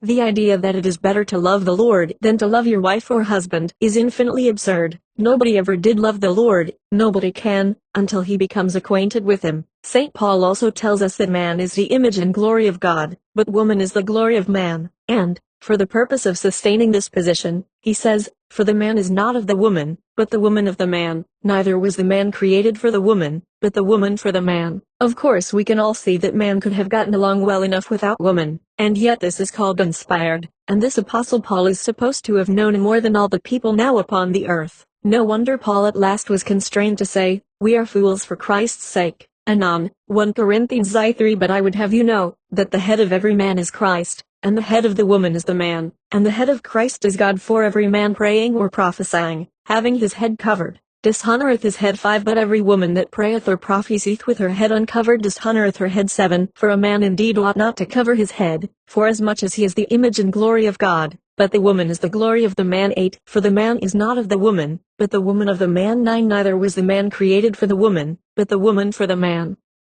10 For this cause ought the woman to have power on her head because of the angels. 11 Nevertheless neither is the man without the woman, neither the woman without the man, in the Lord. 13 Judge in yourselves, is it comely that a woman pray unto God uncovered? 14 Doth not even nature itself teach you, that, if a man have long hair, it is a shame unto him? 15 But if a woman have long hair, it is a glory to her, for her hair is given her for a covering. According to the custom of those days, a veil on the head was a token of respect to superiors. Hence for a woman to lay aside her veil was to affect authority over the man. The shaving of the head was a disgraceful punishment inflicted on women of bad repute. It not only deprived them of a great beauty, but also of the badge of virtue and honor. Though these directions appear to be very frivolous, even for those times, they are much more so for our stage of civilization. Yet the same customs prevail in our day and are enforced by the church. As a vital consequence, their non-observance so irreligious that it would exclude a woman from the church. It is not a mere social fashion that allows men to sit in church with their heads uncovered and women with theirs covered, but a requirement of canon law of vital significance, showing the superiority, the authority, the headship of man, and the humility and the subservience of woman. The aristocracy in social life requires the same badge of respect of all female servants. In Europe they uniformly wear caps, and in many families in America, though under protest after learning its significance. It is certainly high time that educated women in a republic should rebel against a custom based on the supposition of their heaven-ordained subjection. Jesus is always represented as having long, curling hair, and so is the Trinity. Imagine a painting of these gods all with clipped hair. Flowing robes and beautiful hair add greatly to the beauty and dignity of their pictures. ECS, the injunctions of St. Paul have had such a decided influence in fixing the legal status of women, that it is worth our while to consider their source. In dealing with this question, we must never forget that the majority of the writings of the New Testament were not really written or published by those whose names they bear. Ancient writers considered it quite permissible for a man to put out letters under the name of another, and thus to bring his own ideas before the world under the protection of an honored sponsor. It is not usually claimed that St. Paul was the originator of the great religious movement called Christianity, but there is a strong belief that he was divinely inspired. His inward persuasions, and especially his visions, appeared as a gift or endowment which had the force of inspiration. Therefore, his mandates concerning women have a strong hold upon the popular mind, and when opponents to the equality of the sexes are put to bay, they glibly quote his injunctions. We congratulate ourselves that we may shift some of these biblical arguments that have such a sinister effect from their firm foundation. He who claims to give a message must satisfy us that he has himself received such a message. The origin of the command that women should cover their heads is found in an old Jewish or Hebrew legend which appears in literature for the first time in Genesis v. There we are told that the sons of God, that is, the angels, took to wives the daughters of men, and begat the giants and the heroes who were instrumental in bringing about the flood. The rabbins held that the way in which the angels got possession of women was by laying hold of their hair. They accordingly warned women to cover their heads in public, so that the angels might not get possession of them. Paul merely repeats this warning, which he must often have heard at the feet of Gamaliel, who was at that time prince or president of the Sanhedrin, telling women to have a power, that is, protection on their heads because of the angels. For this cause ought the woman to have power on her head because of the angels. Thus the command had its origin in an absurd old myth. This legend will be found fully treated in a German pamphlet, Die Paulinische Angelologie und Demonologie, Otto Everling, Göttingen, 1883. If the command to keep silence in the churches has no higher origin than that to keep covered in public, should so much weight be given it, or should it be so often quoted as having divine sanction? LS 1 Corinthians 14:34 Let your women keep silence in the churches, for it is not permitted unto them to speak, but they are commanded to be under obedience, as also saith the law 35 And if they will learn anything, let them ask their husbands at home, for it is a shame for women to speak in the church. The church at Corinth was peculiarly given to diversion and to disputation, and women were apt to join in and to ask many troublesome questions, hence they were advised to consult their husbands at home. The apostle took it for granted that all men were wise enough to give to women the necessary information on all subjects.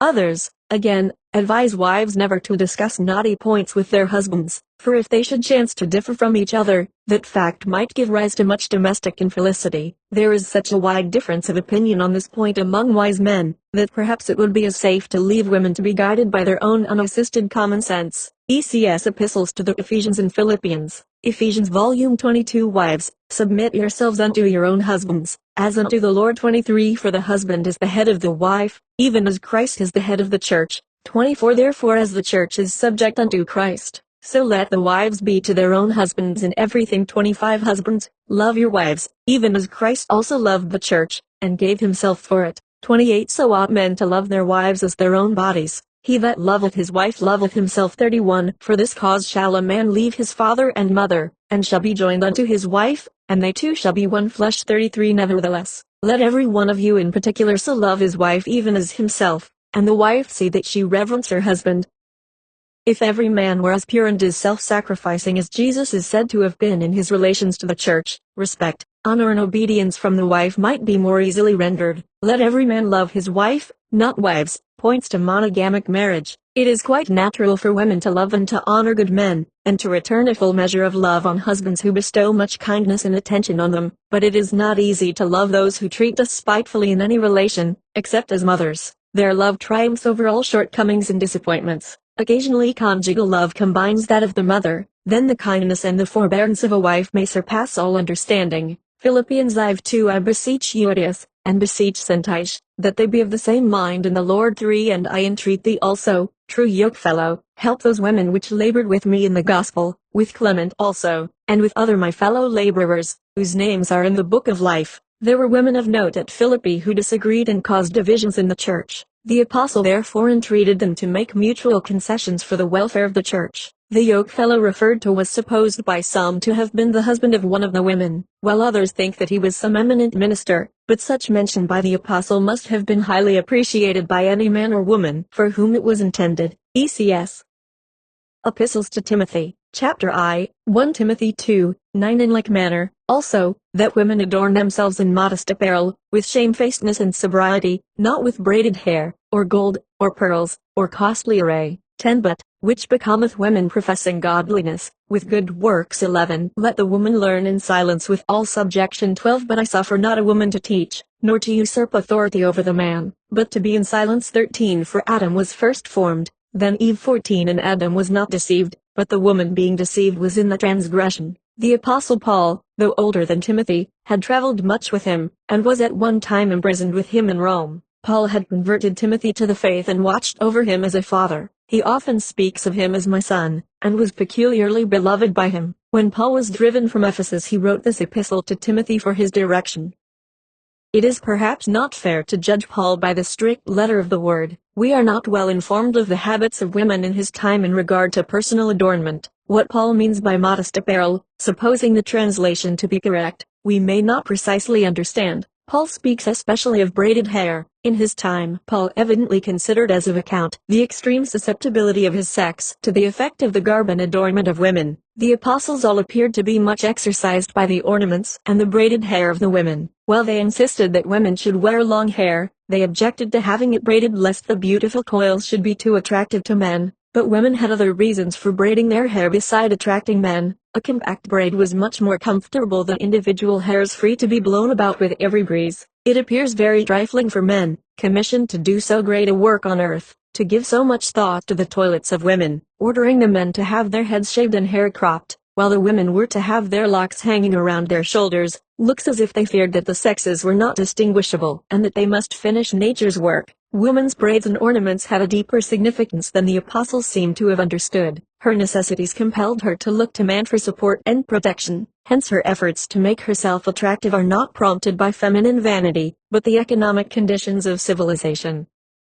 ECS. The injunction that women should adorn themselves through good works was sensible. The apostle did not imply that this adornment was not already possessed by women. Neither did he testify that the generations of men, of prophets and of apostles had been objects of the good works and all the ministrations of self-abnegation, which are required only of the mothers of men. Comparatively few women, who have fulfilled the special function which man assigns to them as their chief duty in life, lack the adornment of good works. In addition to these good works of motherhood in the family, woman has ministered to the necessities and the comfort of the sick, the feeble and the poor, through the centuries. Could Paul have looked down to the 19th century with clairvoyant vision and beheld the good works of a Lucretia Mott, a Florence Nightingale, a Dorothea Dixon, Clara Barton, not to mention a host of faithful mothers, he might, perhaps, have been less anxious about the apparel and the manners of his converts. Could he have foreseen a Margaret Fuller, a Maria Mitchell, or an Emma Willard, possibly he might have suspected that sex does not determine the capacity of the individual. Or, could he have had a vision of the public school system of this republic, and witnessed the fact that a large proportion of the teachers are women, it is possible that he might have hesitated to utter so tyrannical an edict. But I permit not a woman to teach. Had the apostle enjoined upon women to do good works without envy or jealousy, it would have had the weight and the wisdom of a divine command.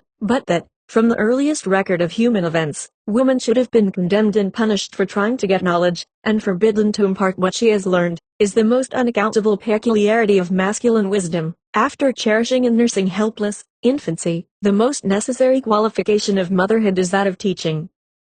If it is contrary to the perfect operation of human development that woman should teach, the infinite and all-wise directing power of the universe has blundered. It cannot be admitted that Paul was inspired by infinite wisdom in this utterance. This was evidently the unilluminated utterance of Paul, the man, biased by prejudice. But, it may be claimed that this edict referred especially to teaching in religious assemblies. It is strikingly inconsistent that Paul, who had proclaimed the broadest definition of human souls, there is neither Jew nor Greek, bond nor free, male or female, but ye are one in Christ Jesus, as the Christian idea, should have commanded the subjection of woman, and silence is essential to her proper sphere in the church. It is not a decade since a manifesto was issued by a religious convention bewailing the fact that woman is not only seeking to control her property, but claiming the right of the wife to control her person. This seems to be as great an offense to ecclesiasticism in this hour and this land of boasted freedom, as it was to Paul in Judea 19 centuries ago. But the new man, as well as the new woman, is here. He is inspired by the divine truth that woman is to contribute to the redemption of the race by free and enlightened motherhood. He is proving his fitness to be her companion by achieving the greatest of all victories, victory over himself. The new humanity is to be born of this higher manhood and emancipated womanhood. Then it will be possible for motherhood to continue in sanctification.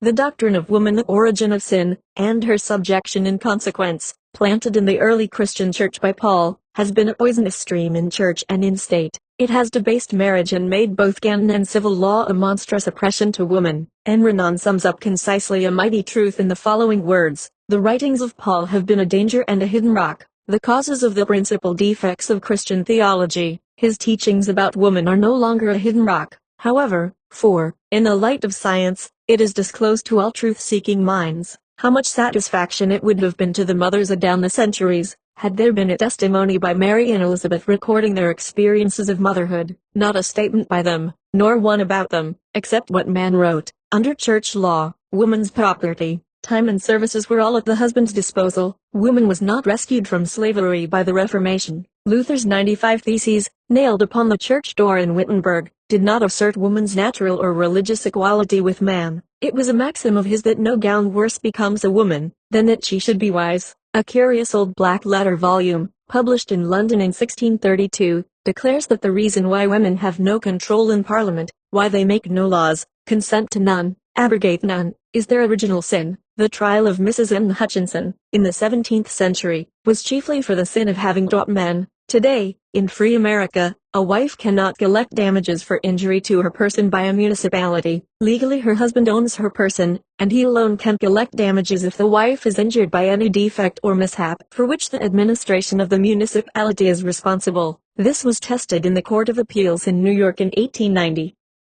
The judges decided that the time and the services of the wife belonged to the husband, and if she has received wages from him it was a gift. Thus the spirit and the intent of the church law to make the wife a servant of the husband, subject to and controlled by him, and engrafted in common law, is a part of statute law operative in these United States today. Blackstone admits the outgrowth of common law from canon law, in saying, whoever wishes to gain insight into that great institution, common law, can do so most efficiently by studying canon law in regard to married women. Jesus is not recorded as having uttered any similar claim that woman should be subject to man, or that in teaching she would be a usurper. The dominion of woman over man or of man over woman makes no part of the sayings of the Nazarene. He spoke to the individual soul, not recognizing sex as a quality of spiritual life, or as determining the sphere of action of either man or woman. Stevens, in his Pauline Theology, says, Paul has been read as if he had written in the 19th century, or, more commonly, as if he had written in the 5th or 17th,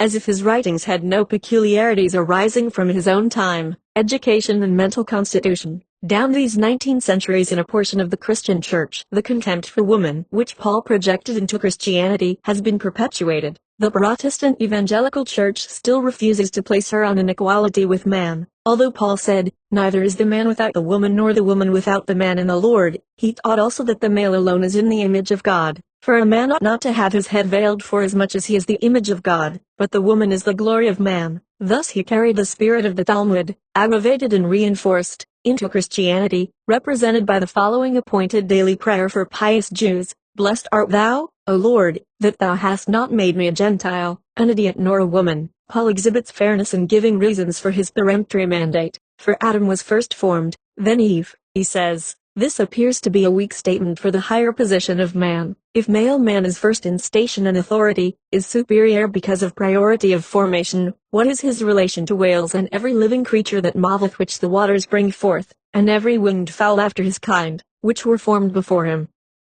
And again, Adam was not beguiled, but, the woman being beguiled, hath fallen into transgression. There was then already existing the beguiling agency. The transgression of Eve was in listening to this existing source of error, which, in the allegory, is styled the most subtle beast of the field which the Lord God hath made. Woman did not bring this subtle agency into activity. She was not therefore the author of sin, as has been charged. She was tempted by her desire for the knowledge which would enable her to distinguish between good and evil. According to this story, woman led the race out of the ignorance of innocence into the truth. Calvin, the commentator, says, Adam did not fall into error, but was overcome by the allurements of his wife. It is singular that the man, who was first formed, and therefore superior, and to whom only God has committed the office of teaching, not only was not susceptible to the temptation to acquire knowledge, but should have been the weak creature who was overcome by the allurements of his wife. But the story of the fall and all cognate myths and parables are far older and more universal than the ordinary reader of the Bible supposes them to be. The Bible itself in its Hebrew form is a comparatively recent compilation and adaptation of mysteries, the chief scenes of which were sculptured on temple walls and written or painted on papyri, ages before the time of Moses. History tells us, moreover, that the book of Genesis,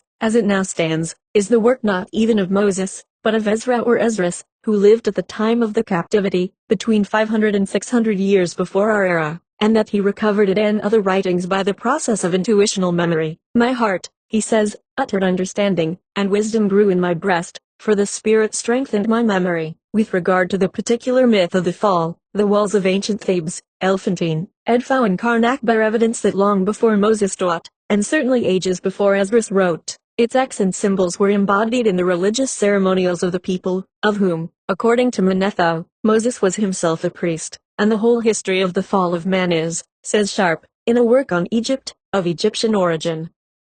The temptation of the woman by the serpent, the man by the woman, the sacred tree of knowledge, the cherubs guarding with flaming swords the door of the garden, the warfare declared between the woman and the serpent, may all be seen upon the Egyptian sculptured monuments. This symbology signifies a deeper meaning than a material garden, a material apple, a tree and a snake. It is the relation of the soul or feminine part of man, his living mother, to the physical and external man of sense. The temptation of woman brought the soul into the limitations of matter, of the physical. The soul derives its life from spirit, the eternal substance, God. Knowledge, through intellect alone, is of the limitation of flesh and sense. Intuition, the feminine part of reason, is the higher light. If the soul, the feminine part of man, is turned toward God, humanity is saved from the dissipations and the perversions of sensuality. Humanity is not alone dual in the two forms, male and female, but every soul is dual. The more perfect the balance in the individual of masculine and feminine, the more perfect the man or the woman. The masculine represents force, the feminine love. Force without love can but work evil until it is spent.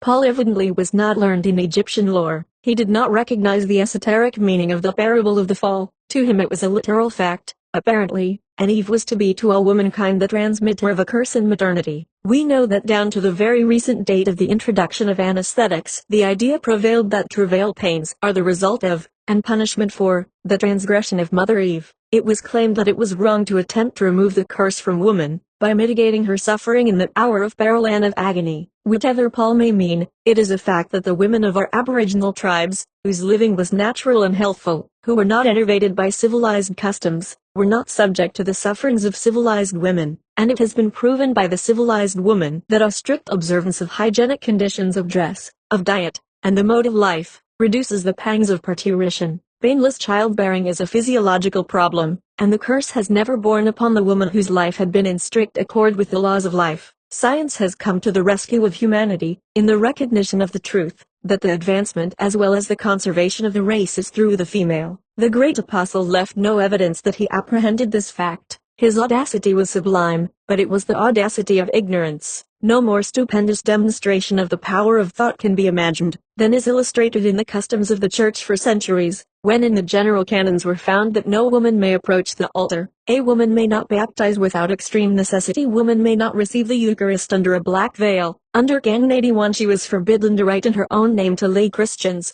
but only in the name of her husband, and women were not to receive letters of friendship from anyone addressed to themselves.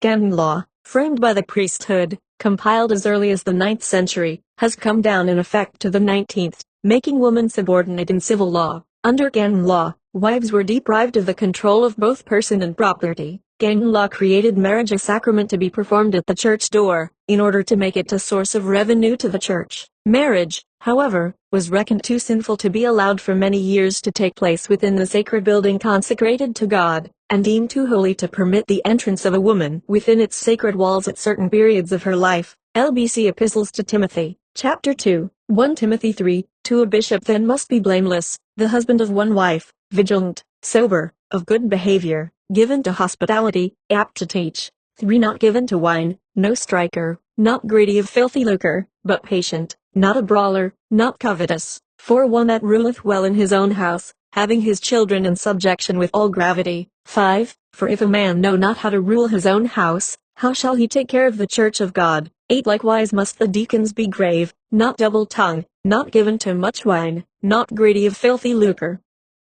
11 Even so must their wives be grave, not slanderers, sober, faithful in all things. 12 Let the deacons be the husbands of one wife, ruling their children in their own houses well. In this chapter the advice of the apostle in regard to the overseer or bishop is unexceptionable. The first injunction that relates to woman is, that the bishop must be the husband of one wife. Under the present ideas of Christendom, the inference naturally is that the bishop was enjoined to be the husband of but one wife. If, as appears probable, this was an injunction in favor of monogamy, it was a true and progressive idea established with the foundation of the Christian Church. Deacons also are instructed to be the husbands of one wife. Women in like manner must be grave, not slanderers, temperate, faithful in all things. It is not clear whether this is spoken for the direction of women in general in the church, or for the wives of deacons. The advice, however, is equally good for either class. The word sober in the old version is rendered temperate in the new one. Whether women in those days were liable to take too much wine does not appear, but nowhere in the Old or the New Testaments is there an account of drunkenness by women.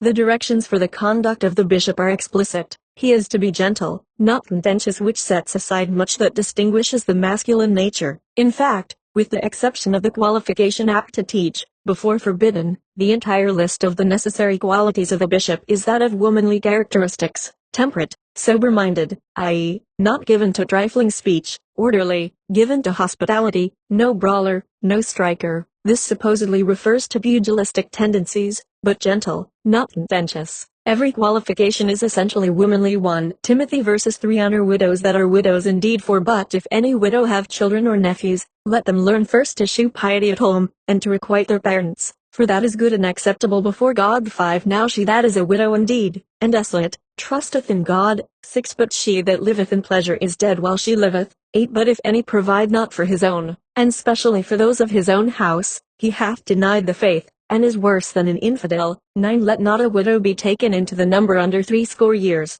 having been the wife of one man. 10 Well reported of for her good works, if she have brought up children, if she have lodged strangers, if she have washed the saints' feet, if she have relieved the afflicted, if she have diligently followed every good work. 11 But the younger widows refuse, for when they have begun to wax wanton against Christ, they will marry. 12 Having damnation, because they have cast off their first faith. 13 And withal they learn to be idle, wandering about from house to house, and not only idle, but tattlers also, and busybodies, speaking things which they ought not. 14 I will therefore let the younger women marry, bear children, guide the house, give none occasion to the adversary to speak reproachfully. 15 For some are already turned aside after Satan. 16 If any man or woman that believeth have widows, let them relieve them, and let not the church be charged, that it may relieve them that are widows indeed. No one can be desolate who has a purpose and a sphere of action, with ability to work. Paul's widow, who was a widow indeed, continueth in supplication and prayers night and day. What an existence! Desolate indeed, exercising but one faculty of the soul, that of supplication. Women of this period cannot be too thankful that the numerous opportunities for educational and philanthropic work are open to them in addition to the opportunities to win subsistence in the various avocations of life. The widow who is to be enrolled, to be provided for by the church, must be 60 years old, having been the wife of one man. Whether this is a repudiation of second marriages, or refers to polyandry, is not apparent. This obligation of the early church to provide for women who had fulfilled the duties of motherhood, ministered to the afflicted, washed the saints' feet, and diligently followed every good work, is a recognition of a right principle, and which should be made a part of social organization. But he directs that younger women be refused. Paul thought that women could not be loyal followers of Christ and desire to marry, therefore he desires them all to marry, to bear children and to rule the family. Another inconsistency of Paul, having stated as expressly the teaching of the Spirit that the doctrine forbidding to marry was of devils, he here again claims that when the younger widows desire to marry they have waxed wanton against Christ. There is even by Paul one place in which woman is to be the head. If she may not teach, she may provide for the physical comfort of her husband and family. The apostle accuses women of learning to be idle, going about from house to house, of being tattlers and busybodies. These young widows, or unmarried women, what a spectacle for thousands of bread-winning young and unmarried women of today, would be to Paul if he could come here, and these young women have no time to go from house to house, or even to fulfill social obligations. And the students in our colleges and universities, Paul would not find them tattlers or busybodies.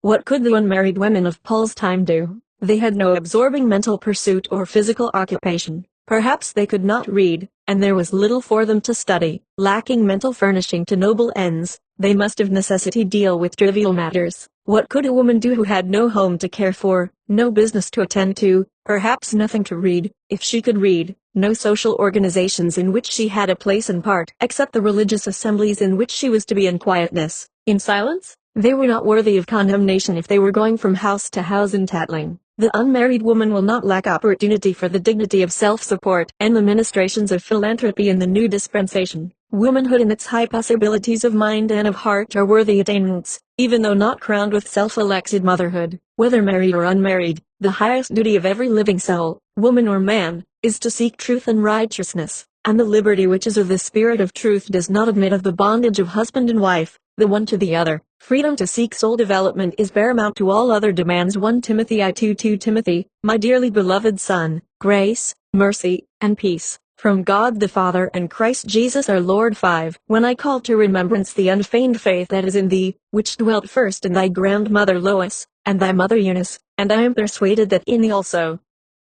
Timothy, whom Paul calls his true child in faith, and whom he placed as overseer, or bishop of the first church at Ephesus, as all commentators agree, was the child of mixed parentage, his father being a Greek and his mother a Jewess. It is supposed that his father died in Timothy's childhood, as no mention is made of him. Timothy, then, was educated religiously by the teaching and the example of his mother and his grandmother. Paul expresses with fervent emotion his remembrance of his beloved child, and of the unfeigned faith which is in him, and which dwelt first in thy grandmother Lois and thy mother Eunice. After having instructed Timothy to exercise all the gentle virtues which are feminine and womanly, the apostle, in this acknowledgment that he was the child of a devout mother and grandmother, discloses a fact which places in no favorable light his strenuous opposition to woman's equality in the church. This mother and grandmother, under whose teaching Timothy had become qualified to receive the important office of bishop, and whose faithfulness so endeared him to the apostle, were required to keep silence in the church equally with all other women whose evidence of faith were not so conclusive.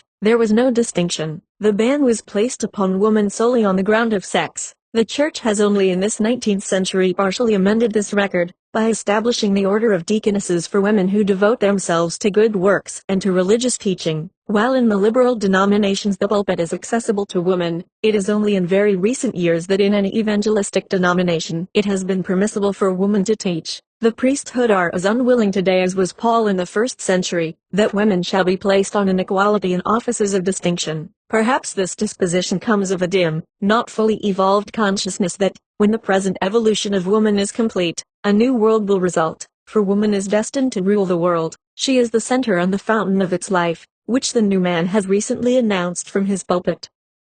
There is no prerogative more tenaciously held by the common man than that of rulership. There is no greater opposition to woman's equality in the state than there is in the church, and this notwithstanding the fact that the church and the pulpit are largely sustained by women. The church is spiritually and actually a womanly institution, and this is recognized by the unvarying expression, Mother Church. Yet man monopolizes all offices of distinction and of leadership, and receives the salaries for material support. As the inevitable result, spiritual life has become so languid as to be ineffectual, and an effort is being persistently pushed by a portion of the evangelical church, a portion, 2. Which most strenuously keeps its women silent, to fortify the church by the power of civil government. There is no suggestion in the teaching of Jesus, as recorded, of compelling individuals, authorities, or powers, to acknowledge God. The religion of Jesus is a voluntary acceptance of truth. God is a spirit, and they who worship him must worship in spirit and in truth. There can be no compulsory life of the spirit,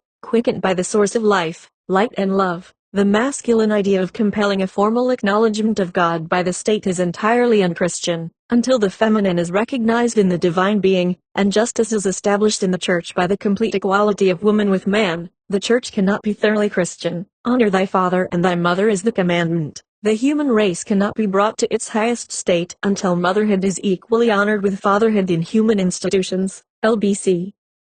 Epistles of Peter and John, 1 Peter 3:1. Likewise, ye wives, be in subjection to your own husbands, that, if any obey not the word, they also may without the word be won by the conversation of the wives. 3. Whose adorning, let it not be that outward adorning of plaiting the hair, and of wearing of gold, or of putting on of apparel. 7. Likewise, ye husbands, dwell with them according to knowledge, giving honor unto the wife, as unto the weaker vessel. Woman's influence is most clearly set forth by all the apostles in meek submission to their husbands and to all the church ordinances and discipline. A reverent silence, a respectful observance of rules and authorities was their power. They could not aid in spreading the gospel and in converting their husbands to the true faith by teaching, by personal attraction, by braided hair or ornaments. The normal beauty of a sanctified heart would be manifested by a meek and quiet spirit, valuable in the sight of God as well as their husbands, and do far more to fix their affections and to secure their esteem than the studied decoration of fashionable apparel. Woman's love of satins, of velvets,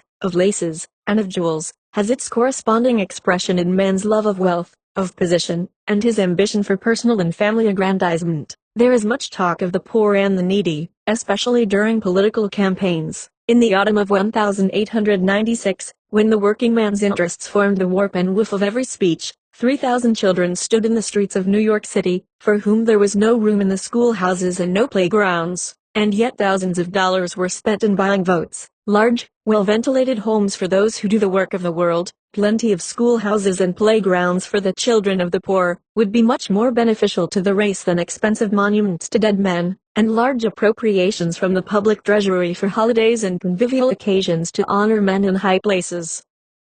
The apostles having given such specific directions as to the toilets of women, their hair, ornaments, manners and position, in the church, the state and the home, one is curious to know what kind of honor is intended for this complete subordination. Man is her head, her teacher, her guardian and her savior. What Christ is to him, that is he to the weaker vessel. It is fair to infer that what he has done in the past, he will continue to do in the future. Unless she rebels outright, he will make her a slave, a subject, the mere reflection of another human will. ECS 2 John I 1 The elder unto the elect lady and her children. 5 And now I beseech thee, lady, not as though I wrote a new commandment unto thee, but that which we had from the beginning, that we love one another. 6 And this is love, that we walk after his commandments. 12 Having many things to write unto you, I would not write with paper and ink, but I trust to come unto you, and speak face to face, that our joy may be full. Some critics conjecture that the church at Jerusalem is meant by the elect lady, and the one at Ephesus by her elect sister. Others suppose that an eminent and honorable Christian woman was intended by the elect lady, and that some other Christian woman, well known in the church, was intended by her elect sister. The aged apostle wrote this short letter to this lady, who was a person of rank, hence he did not scruple to give to her the title of honor. He assured her children of his deep interest in their welfare. The word lady was always used in addressing, or speaking of one who was an acknowledged superior. In their travels about the country, the apostles especially enjoyed the hospitality of families of rank. Though democratic in their principles, they were susceptible to the attractions of wealth and of culture. ECS Revelation, Chapter I, Revelation I The revelation of Jesus Christ, which God gave unto him, to shew unto his servants things which must shortly come to pass. And he sent and signified it by his angel unto his servant John, to who bear record of the word of God, and of the testimony of Jesus Christ, and of all things that he saw. 3 Blessed is he that readeth, and they that hear the words of this prophecy and keep those things which are written therein. For the time is at hand. For John to the 7 churches which are in Asia, grace be unto you, and peace, from him which is, and which was, and which is to come, and from the 7 spirits which are before his throne. John Morley once said to the priests, "We shall not attack you, we shall explain you." The Book of Revelation, properly revealings, cannot even be approximately explained without some knowledge of astrology. It is a purely esoteric work, largely referring to woman, her intuition, her spiritual powers, and all she represents. Even the name of its putative author, John, is identical in meaning with dove, the emblem of the Holy Ghost, the female principle of the divinity. This book came down from old Egyptian mystery times, and was one of the profoundly sacred and profoundly secret books of the great temple of Luxor, the words sacred and secret possessing the same meaning during the mysteries. All knowledge was anciently concealed in the mysteries, letters, numbers, astrology, until the 16th century, identical with astronomy, alchemy, the parent of chemistry. These, and all other sciences, were hidden from the common people. Even to all initiates the most important part of the mysteries was not revealed. It is not strange that such a profoundly mystic book as Revealings should be so little understood by the Christian Church as to have been many times rejected from the sacred canon. It did not appear in the Syriac Testament as late as 1562. Neither did Luther, the great reformer of the 16th century, nor his co-worker, Erasmus, respect it, Luther declaring that for his part he would as soon it had not been written. Calvin, also, had small regard for it. The first collection of the New Testament canon, decided upon by the Council of Laodicea, AD 364, omitted the entire book from its list of sacred works. Jerome said that some Greek churches would not receive it. The celebrated Vatican Codex in the Papal Library, the oldest uncial biblical manuscript in existence, does not contain Revelation. The canon of the New Testament was fixed as it now is by Pope Innocent I, AD 405, with the Book of Revelation still in dispute. Its mystic character has been vaguely surmised by the later Church, which, while claiming to be the exponent of spiritual things, has yet taught the grossest materialism, and from no part of the Bible more fully than from Revelation. It asserts a literal coming of Christ in the literal clouds of heaven, riding a literal horse, while Gabriel, angel of the moon, with a literal trumpet sounds the blast of earth's destruction. A literal devil is to be bound for 1,000 years, during which time the saints are to dwell on earth, every man to have a farm, as I once heard a devout Methodist declare. But there will not be land enough for that, objected a brother. Oh, well, the earth is now 2/3 water, and that will be dried up, was the reply. To such straits have Christians been driven in their efforts to comprehend this book. But during the centuries a few students have not failed to apprehend its character. The Abbé Constant, Eliphas Levi, declaring it to be one of the masterpieces of occult science. While for even a partial comprehension of Revealings, some knowledge of astrology is required, it is no less true that the whole Bible from Genesis to Revelation demands a knowledge of astrology, of letters, and of numbers, with their interchangeable values as they were understood by those who wrote it. A book written by initiates for initiates. Sir William Drummond proved that all names of places in the Holy Land of the Hebrews were astronomical. Not only were Hebrew feasts and seasons based upon that science, but many Christian ones, as Easter and Christmas, are due to the same cause, the festival of St.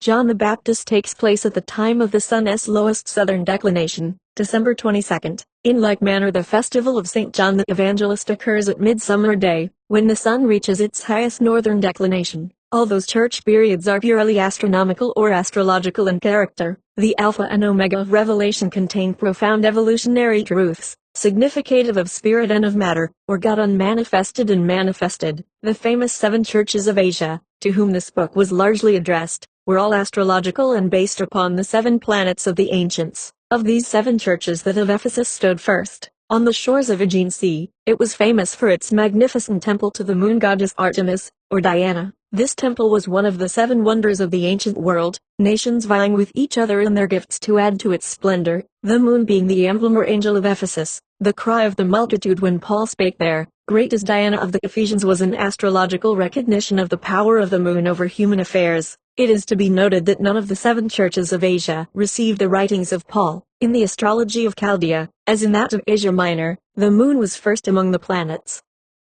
It must be remembered that the numbers 7 and 12, so frequently mentioned in Revealings, are of great occult significance in relation to the earth. The angel of the church of Smyrna, to whom the second letter was addressed, was the sun, the only sun dying and rising each day. That of Pergamos, the beneficent Jupiter, who became the supreme god of the Greek world. The angel of Thyatira, the lovely and loving Venus, by some deemed the most occult of the planets, sustained her old-time character for lasciviousness in her connection with that church. The fiery, warlike Mars, angel of the church of Sardis, called the Great King, and Saturn, the angel of the Church of Philadelphia, are astrologically known as malefic planets. Saturn, identified with Satan, matter and time, is for occult reasons looked upon as the great malefic, the angel of the Church of Laodicea. Mercury, or Hermes, the ambiguous planet, is, next to Venus, the most occult of all the planets. It is, masculine or feminine, the patron of learning or of thieves, as it is aspected. Most profound secrets connected with the spiritual interests of the race during the middle portion of the fifth round are hidden in the letter to the angel of the Church of Laodicea,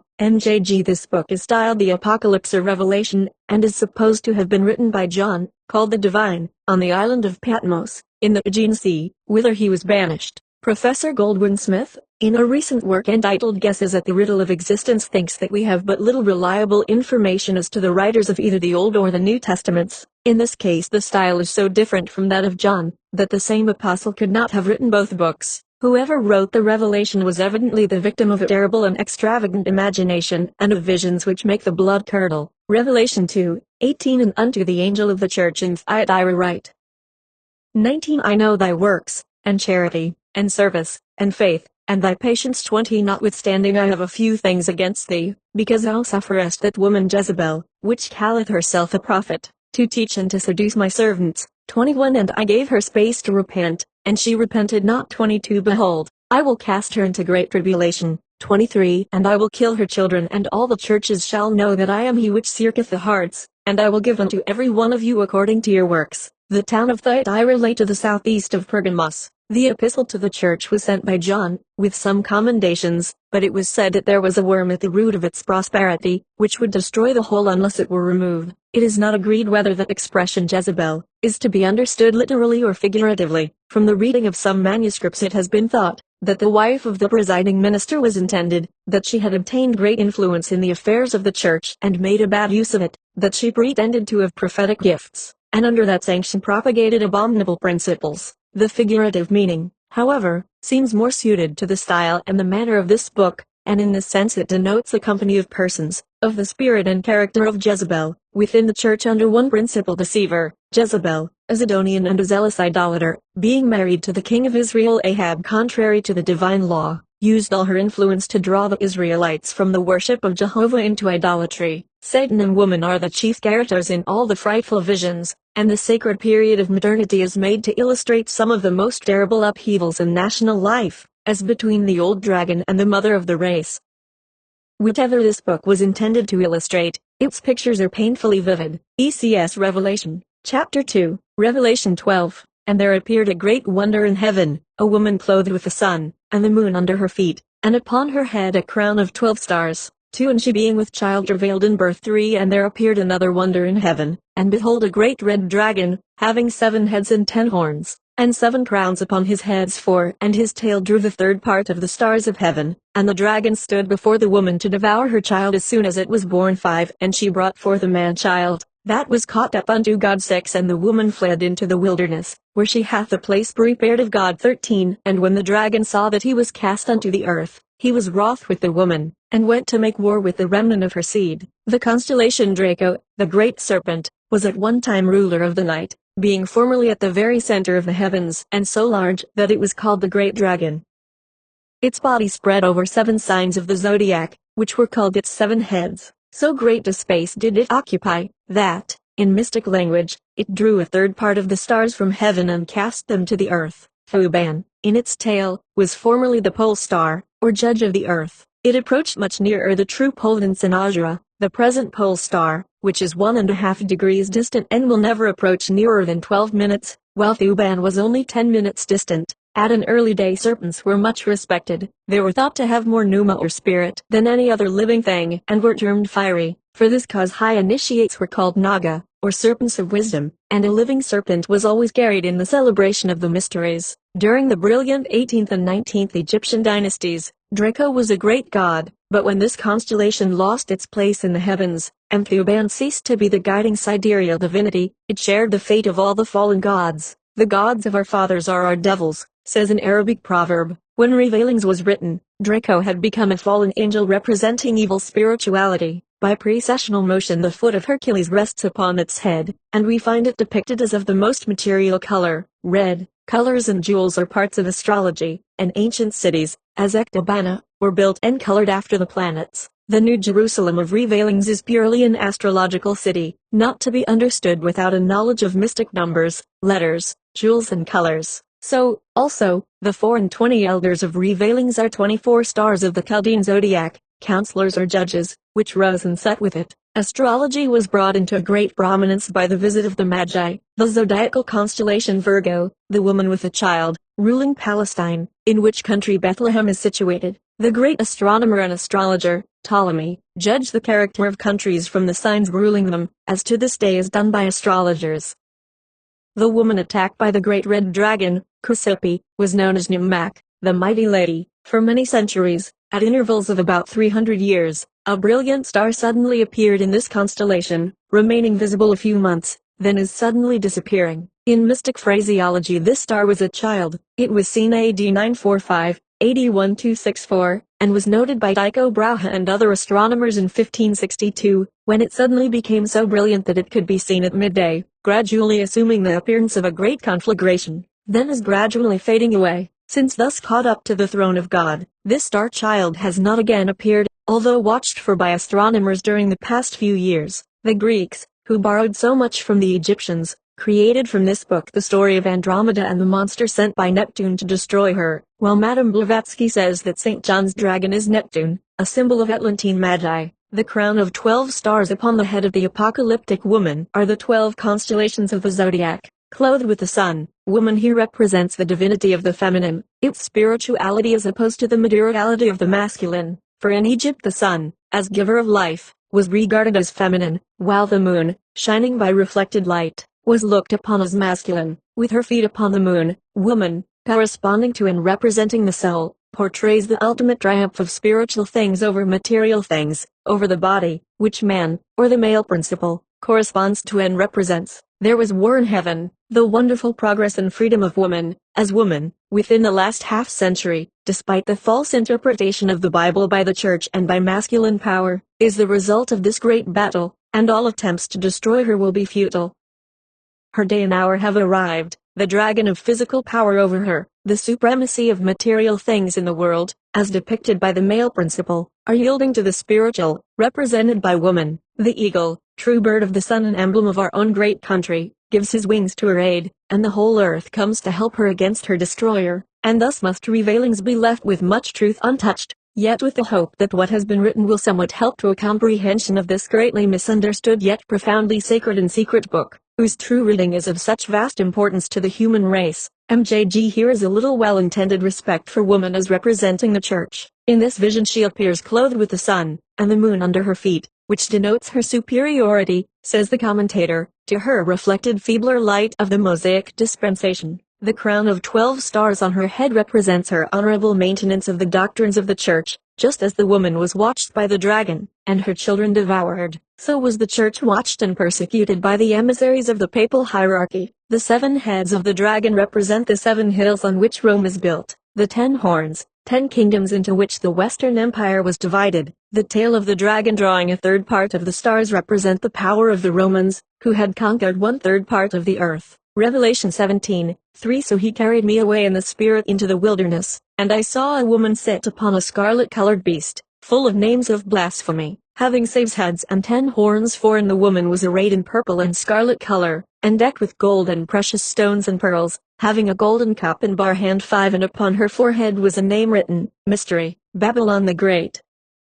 18 And the woman which thou sawest is that great city, which reigneth over the kings of the earth. The woman draped in scarlet, seated on a beast, was the emblem of the Church of Rome. The beast represents the temporal power by which it has been supported. These colors have always distinguished the popes and the cardinals, as well as the Roman emperors and senators. The horses and the mules were covered with scarlet cloth to answer the description, and the woman was decked in the brightest colors, in gold and jewels. No one can describe the pomp, splendor and magnificence of the Church of Rome. The cup in the woman's hand contained potions to intoxicate her victims. It was the custom at that time for public women to have their names on their foreheads, and as they represented the abominations of social life, they were often named after cities. The writers of the Bible are prone to make woman the standard for all kinds of abominations, and even motherhood, which should be held most sacred, is used to illustrate the most revolting crimes. What picture can be more horrible than the mother, in her hour of mortal agony, watched by the dragon with his 7 heads and 10 horns? Why so many different revising committees of bishops and clergymen should have retained this book as holy and inspiring to the ordinary reader, is a mystery. It does not seem possible that the divine John could have painted these dark pictures of the struggles of humanity with the spirit of evil.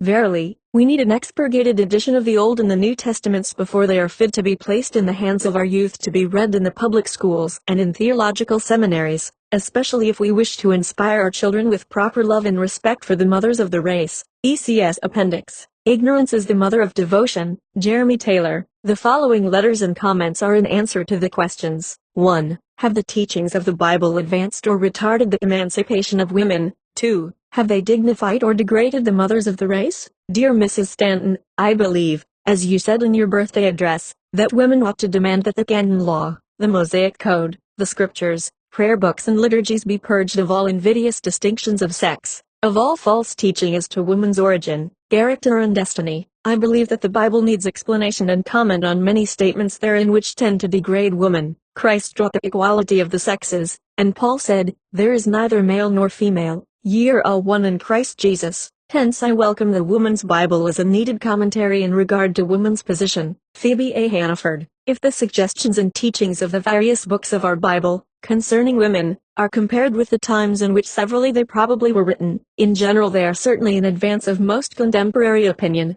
The hurtful blunder of later eras has been the setting up of early, cruder standards touching the relations of men and of women, as molding influences and guides to broader civilizations. They cannot be authoritative.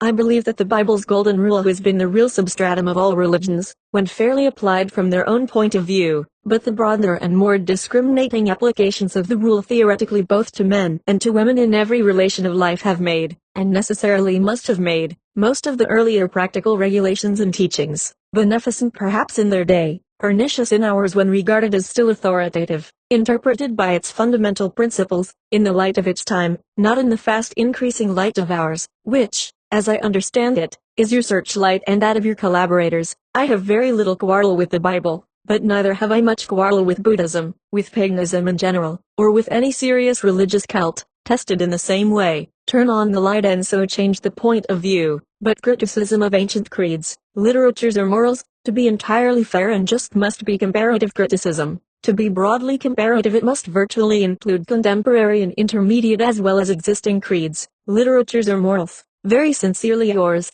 Antoinette Brown Blackwell. Like the shield which was gold on one side and silver on the other, the Bible has two sides or aspects. As travelers approaching the shield from opposite directions quarreled over its nature because each saw only that side which he had approached, people have differed in their view of the Bible and its influence upon mankind because only one aspect has been visible to them.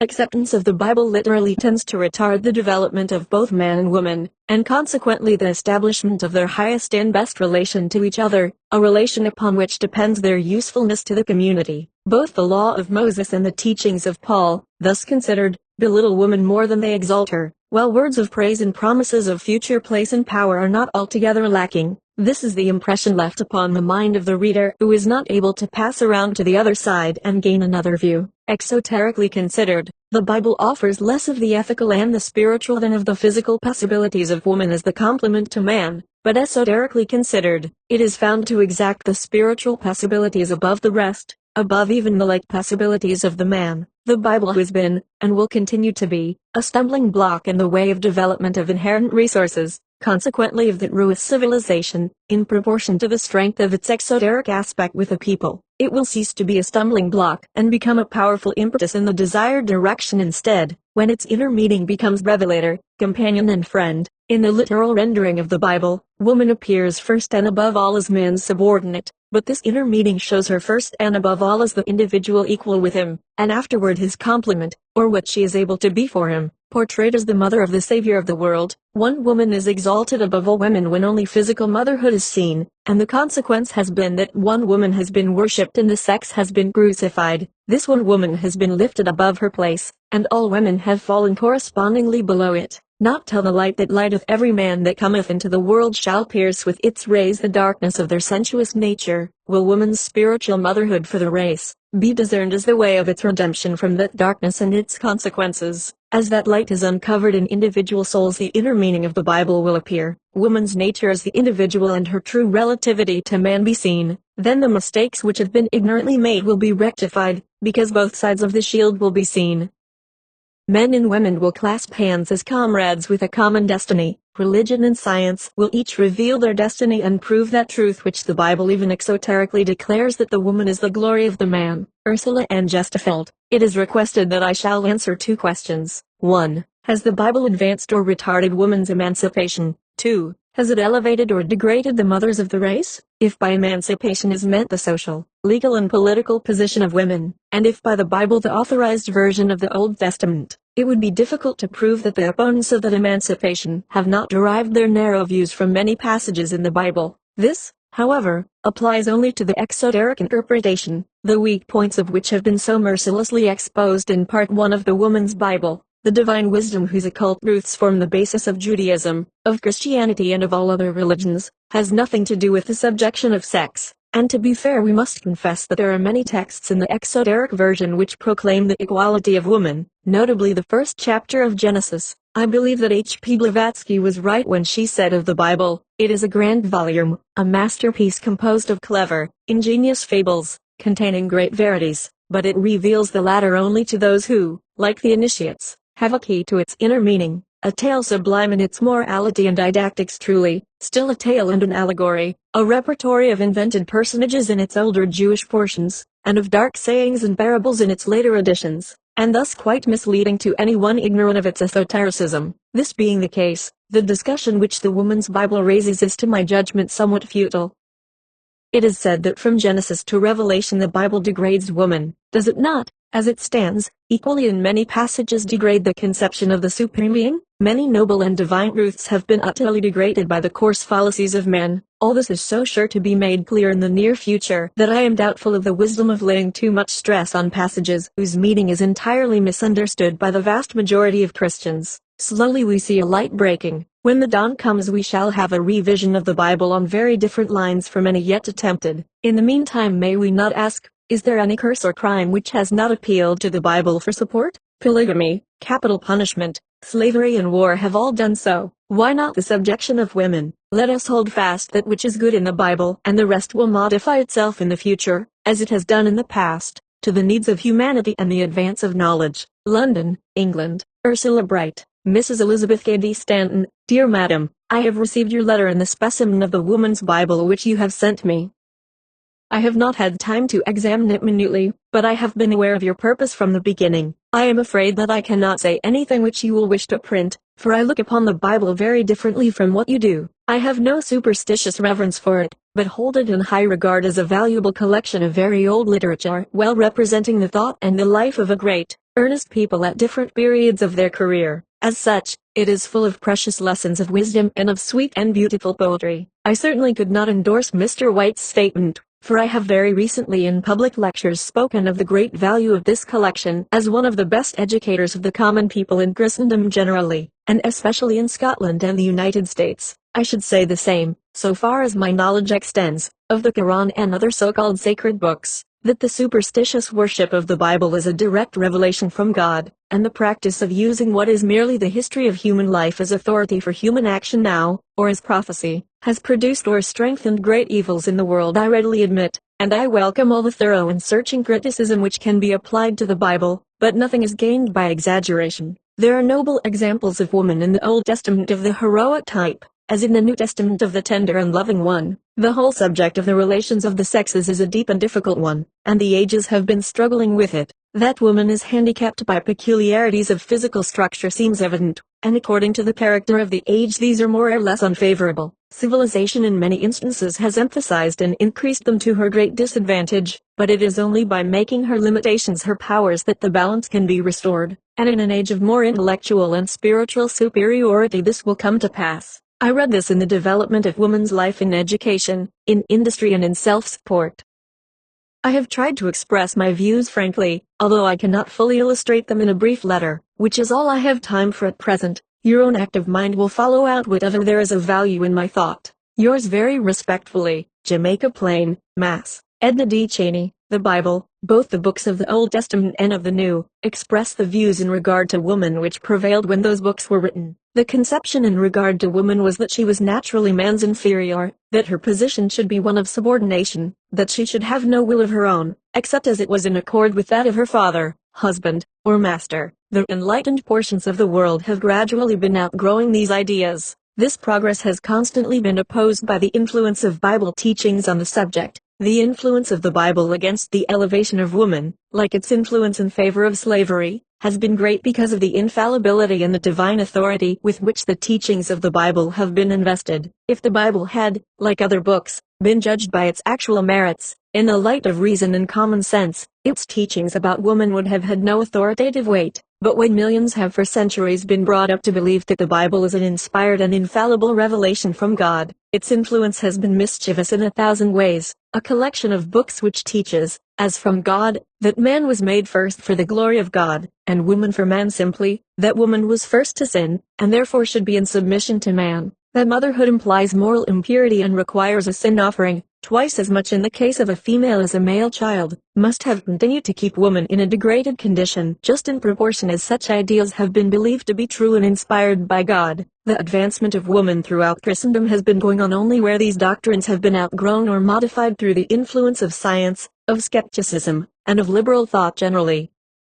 That the Bible does teach that woman's position should be one of subordination and submission to man, and that through her first came sin into the world, is indisputable, and I do not see how such teachings, believed to be direct from God, can be accepted without retarding woman's progress. Mr. Lecky and others have shown historically that these Oriental conceptions have distinctly degraded woman wherever they have prevailed. What we should naturally expect to have resulted from these conceptions is shown by experience actually to have been the result of such teachings, enforced by the authority of Moses and of St. Paul. The idea of woman's equality with man in all natural rights and opportunities finds no support in the Bible. The doctrine that there is neither male nor female, neither bond nor free, in Christ Jesus, had no practical application to social conditions. It left the slave in chains, and the woman in fetters. Where the old theological dogmas respecting woman are the least impaired, woman's condition is the least hopeful. Where the authority of reason is in the ascendant, or where it is superseding the authority of book revelations, of creeds and of churches,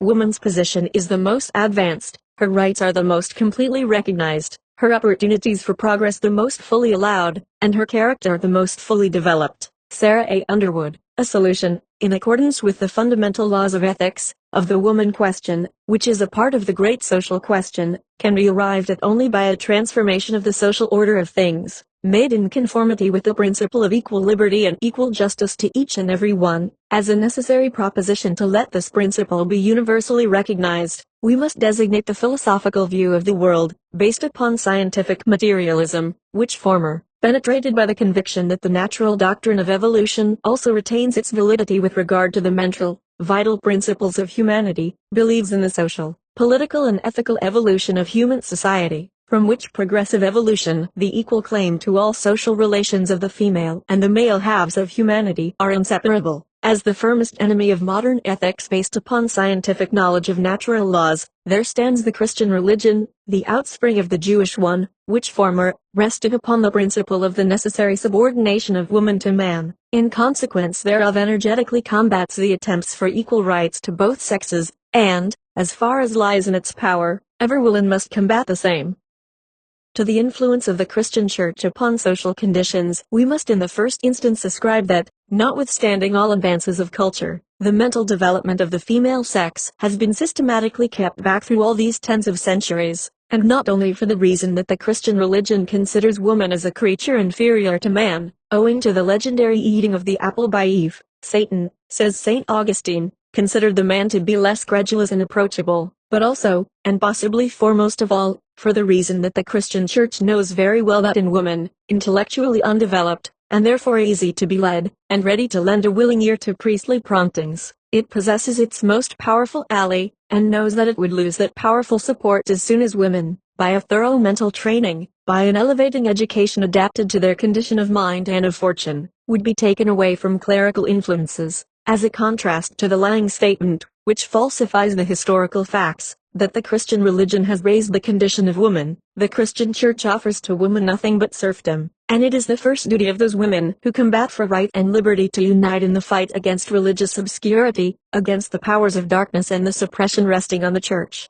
That revolution of the mind for which the most elevated thinkers of all time have suffered and fought, and to whose deeds alone we owe all advances in the mental freeing of humanity and all accomplishments of the awakening consciousness of justice. Vienna, Austria. Irma von Troll-Borostiany. My dear Mrs. Stanton, I thank you very much for the book which I have received and shall consider with interest. I respond at once and heartily to the inquiry with which you have honored me. I consider the Bible the most wonderful record of the evolution of spiritual life which a race possesses. The sympathetic justice displayed by the Christ when he said, "Let him that is without sin cast the first stone," will be the inspiration of the future for man and for woman alike. With cordial remembrance of the past and hope for the future, I am sincerely yours.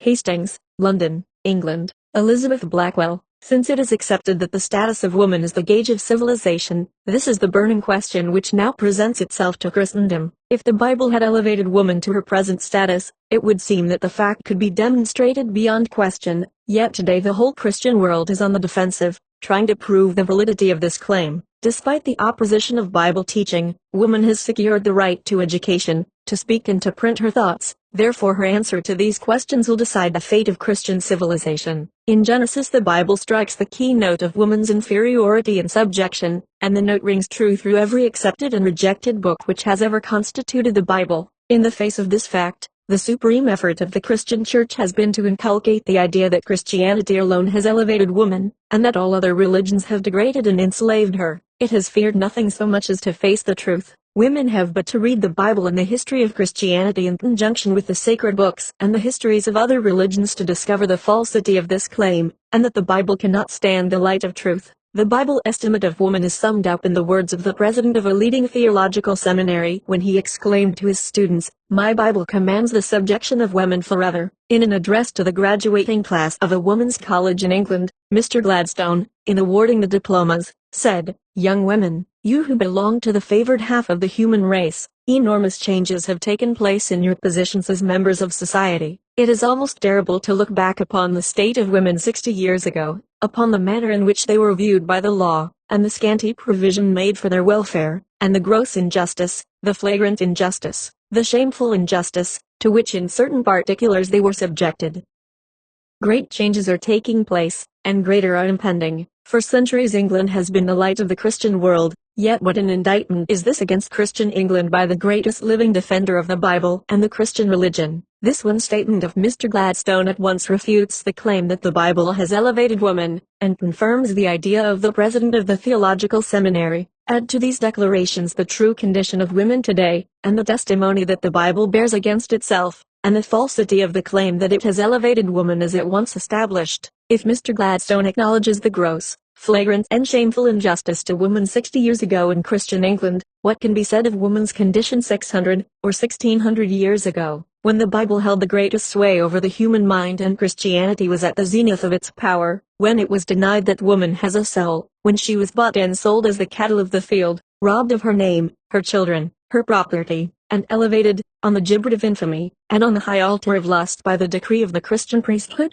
If it can be proven that during the last 1,000 years the Christian clergy, with the Bible in their hands, have pointed out or attempted to remove one single cruelty or wrong which women have suffered, now is the opportune time to furnish such proof. Now, today, when woman herself is rising in her mental majesty, and when her wrongs are being righted, Christianity is dead in the strongest brains and the most heroic hearts of Europe and of America, and now, when the myth and the miracle of Bible teaching have lost their hold on the minds of people, this is the very age when the position of woman is more exalted than it has ever been since Christianity began. If even the claim that the Bible has elevated woman to her present status were true, when the light is turned on to the social, domestic and religious life of the Christian world, this achievement reflects no credit on Bible teaching. After 1900 years, no woman's thought has ever been incorporated into the ecclesiastical or civil code of any Christian land. Monogamic marriage is the strongest institution of the Christian system, yet all the men of the Old Testament were polygamists, and Christ and Paul, the central figures of the New Testament, were celibates and condemned marriage by both precept and example. In Christian lands, monogamy is strictly demanded of women, but bigamy,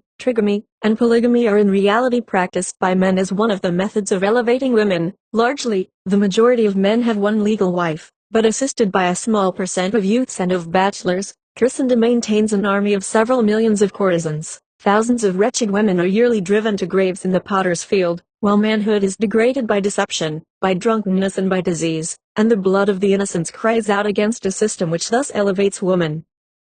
The Bible says that a tree is known by its fruit, yet this tree is carefully pruned, watered, and tended as the tree of life, whose fruit, in the words of Archdeacon Farrar, alone elevates woman, and shrouds as with a halo of sacred innocence the tender years of the child. The Bible records that God created woman by a method different from that employed in bringing into life any other creature, then cursed her for seeking knowledge. Yet God declares in the Bible, "My people are destroyed for lack of knowledge. Because thou hast rejected knowledge, I will reject thee." Add to your faith virtue, and to virtue knowledge, and knowledge is the savior of the human race. Ever since Eve was cursed for seeking knowledge, the priest with the Bible in his hands has pronounced her the most unnatural, untrustworthy and dangerous creation of God. She has been given away as a sheep at the marriage altar, classed with the ox and the ass, cursed in maternity, required to receive purification at the hands of the priest for the crime of childbearing, her body enslaved, and robbed of her name and of her property. The ownership of the wife, established and perpetuated through Bible teaching, is responsible for the domestic pandemonium and the carnival of wife murder which reigns throughout Christendom. In the United States alone, in the 1897th year of the Christian era,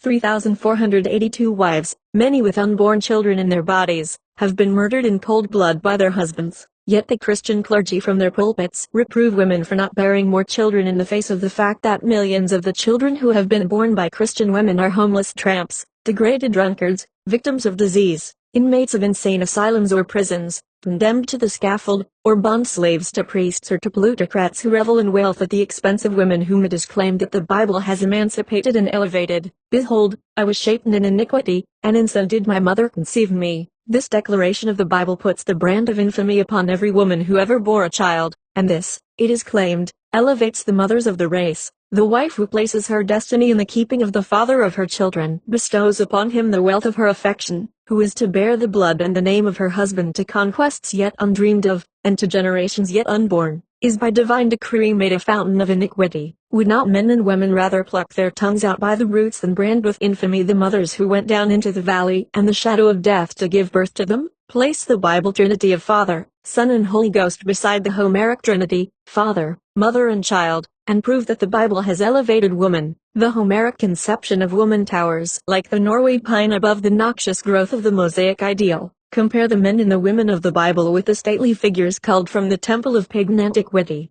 Zipporah denouncing Moses as a bloody husband, Abraham sending Hagar and his child into the desert and pocketing twice over the gains from his wife's prostitution, Lot and his daughters, Judah and his daughter-in-law, Onan, Yammer, the Levite, and his concubine, David and Bathsheba, Solomon in the sewer of sensualism, Rahab, Oholibah, Mary of Bethlehem, and Mary Magdala. Place these by the side of the man and the woman, Hector and Andromache, of the Iliad, who called upon the immortal gods to bless their child of love, the virgin Isis with her son Horus, the Vedic virgin Indrance, the mother of the Savior, God, Indra, Devaki and her divine child, Krishna, Hipparchia, Pandora, Protogenia, Cornelia, Plotina, and a host of the noble and virtuous of pagan history. Prove by comparing these with the position of woman in Christendom that woman owes all that she is to the Bible. Compare Ruth of the Bible with the magnificent pagan, Penelope, who refused the hands of kings, was as true to her love as the star is to the pole, who, after years of waiting, clasped the old wanderer in rags to her heart, her husband, her long-lost Ulysses. Yet this pagan woman lived 10 centuries before the laws of Moses and of Christ were promulgated. While there are millions of Penelopes in Christendom, there are other millions of women, after centuries of Bible teaching, who lie outside the pale of motherhood, and even outside of the pale of swinehood. Under Bible teaching, the scarlet woman is anathema, Marantha, while the scarlet man holds high place in the sanctuary in the state. The bypaths of ecclesiastical history are fitted with the records of crimes against women, and the half has never been told. And what of the history which Christianity is making today? Answer: ye victims of domestic warfare who crowd the divorce courts of Bible lands. Answer: ye wretched offspring of involuntary motherhood. Answer: Ye 500,000 outcast women of Christian America, who should have been 500,000 blessings, bearing humanity in your unvitiated blood down the streams of time. Answer, ye mental dwarves and moral monstrosities, and tell what the Holy Bible has done for you. While these answers echo through the stately cathedrals of Bible lands, if the priest, with the Holy Bible in his hands, can show just cause why women should not look to reason and to science rather than to Scripture for deliverance, let him speak now, or forever after hold his peace. When reason reigns and science lights the way, a countless host of women will move in majesty down the coming centuries. A voice will cry, who are these? And the answer will ring out, these are the mothers of the coming race, who have locked the door of the temple of faith and thrown the key away. These are they which came out of great tribulation and have washed their robes and made them white in the fountain of knowledge. Josephine K. Henry, my dear Mrs. Stanton, to say that the Bible for 2,000 years has been the greatest block in the way of civilization is misleading. Until the Protestant Reformation, the Bible was hidden from the common people by the hierarchs of the Roman Catholic Church, and it is only about 3 centuries that it has been read in the vernacular. I cannot agree with you that the Bible degrades women from Genesis to Revelation. The Bible, which is a collection of ancient literature, historic, prophetic, poetic and epistolary, is valuable as showing the status of woman at the time when the books were written, and the advice, or the commands, to women given by Paul in the epistles, against which there has been so much railing, when studied in the light of the higher criticism, with the aid of contemporary, history and Greek scholarship, show Paul to have been in advance of the religious teachers of his time. All these commands that have offended us in the past appear in his epistles to the churches in cities of Greece, where marriage was bitter slavery to women. Paul was aiming to uplift marriage to the level of the great Christian idea, as he uttered it, in Gal 3:28, there is neither Jew nor Greek, there is neither bond nor free, there is neither male nor female, for ye are all one in Christ Jesus. Christianity is simply the universal fatherhood of God, and the universal brotherhood of man, and Paul was declaring this in the utterance which I have quoted. All the unjust distinctions of race and of caste, all the oppressions of slavery and the degradations of woman were effaced by the 2 cardinal doctrines of pristine Christianity, and Paul seems to have lived up to his teaching. I cannot say that Christianity has been a foe of woman. The study of the evolution of woman does not show this. My later studies have changed many of my earlier crude notions concerning the development of woman. She has developed slowly, and so has man, and the history of the past shows that every activity of man which has advanced him has been shared by her. There is so wide a belief among Orthodox people, nowadays, in what Professor Briggs calls the errancy of the Bible, that I doubt if you will be attacked, no matter how startling may be your heresies in Part 2. Nobody cares much about heresy in these days, and my desire to withhold my name from your work, as an endorser, comes from my utter ignorance of it, and from my belief that I should disagree with you, judging from your letter before me. Yours very truly, M.A. Livermore. My dear Mrs. Stanton, you have sent to me the following questions. Have the teachings of the Bible advanced or retarded the emancipation of women? Have they dignified or degraded the mothers of the race? In reply I would say, that as a matter of fact, the nations which treat women with the most consideration are all Christian nations. The countries in which women have opened to them all the opportunities for education which men possess are Christian countries.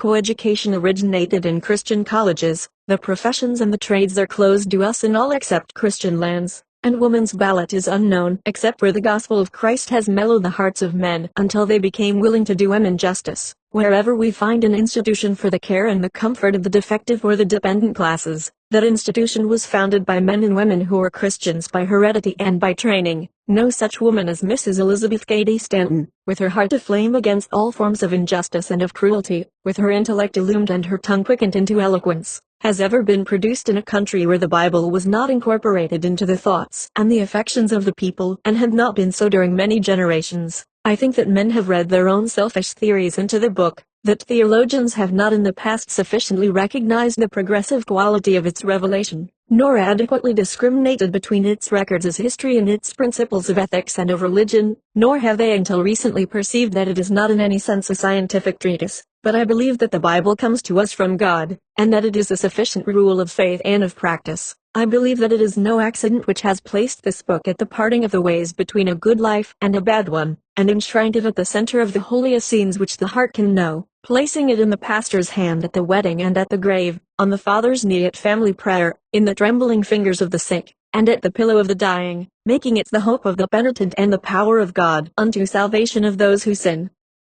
To me the Bible is the dear and sacred home book which makes a hallowed motherhood possible because it raises woman up, and with her lifts toward heaven the world. This is the faith taught to me by those whom I have most revered and cherished. It has produced the finest characters which I have ever known. By it I propose to live, and holding to the truth which it brings to us, I expect to pass from this world to one even more full of beauty and of hope. Believe me, honored co-worker for the enfranchisement of women, yours with sisterly regard, Frances E. Willard. Among the letters in reply to the interrogatories propounded are two, noticeable because they are in such a striking contrast to that of Mrs. Josephine K. Henry, which immediately precedes them. Their first marked characteristic is their total lack of facts which are sufficient to sustain the conclusions therein stated. Conceding for the purpose of this discussion the truth of Mrs. Livermore's assertions contained in the first paragraph of her letter, she fails absolutely to show that the Holy Scriptures have been of any benefit, or have rendered any aid, to woman in her efforts to obtain her rights in either the social, the business, or the political world,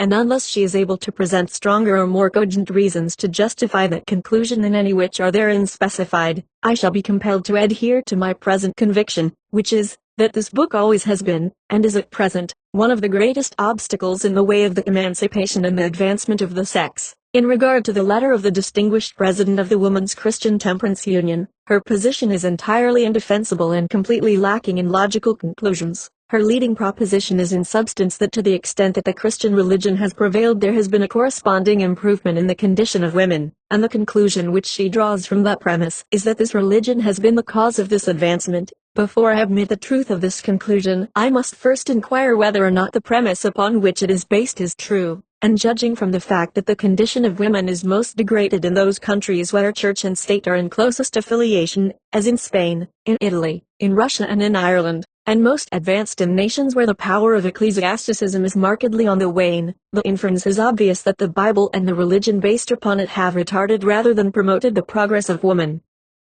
But, granting that her premise is true, her conclusion by no means follows from it. She desires her reader to infer that the existence of Christianity in certain countries is responsible for the high degree of civilization which there obtains, and that the improved condition of women in those countries is owing entirely to the influence of that religion therein. This is what the logicians would call a non sequitur, which means a conclusion which does not follow from the premises stated. It is now a well-settled principle recognized by our writers upon the science of logic, that the coexistence of two facts does not necessarily imply that one is the cause of the other, and, as is often the case, they may have no relation to each other, and each may exist independently of the other. Many illustrations of this fallacy might be presented were it necessary to do so, but I will refer to only one of them. I have heard it asserted that more murders and other crimes are committed in Christian countries than in any others. Whether this be true or false, I am not prepared to state, but if it were proven to be a fact, could one justly contend that the influence of the Bible is in favor of the commission of crime? Indeed, there would be more reason for so thinking than there is for the opinion which she holds,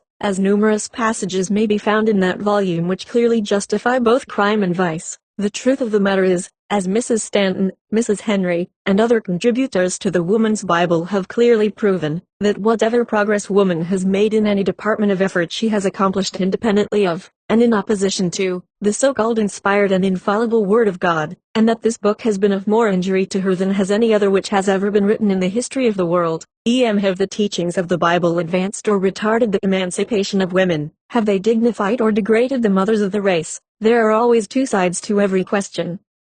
It sometimes happens that the Christian, the historian, the clergyman, and the devotee, in their enthusiasm, are long on assertion and short on proof. Turning the light on the past and present, the writer of this comment asserts as a matter of fact that the nations which treat women with the most consideration are all civilized nations. If the condition of woman is highest in Christian civilization, the question arises, is it Christianity or civilization which has accorded to women the most consideration? Christianity means belief in the tenets laid down in a book called the Bible, claimed to be the Word of God. Civilization means the state of being refined in manners from the grossness of savage life, and improved in arts and in learning. If civilization is due entirely to the teachings of the Bible, then, as claimed, woman owes to Christianity all the consideration which she receives. We claim that woman's advancement is due to civilization, and that the Bible has been a bar to her progress. It is true that woman receives most consideration in Christian nations, but this is due to the mental evolution of humanity, stimulated by climate and by soil, and the intercommunication of ideas through modern invention. All the Christian nations are in the North Temperate Zone, whose climate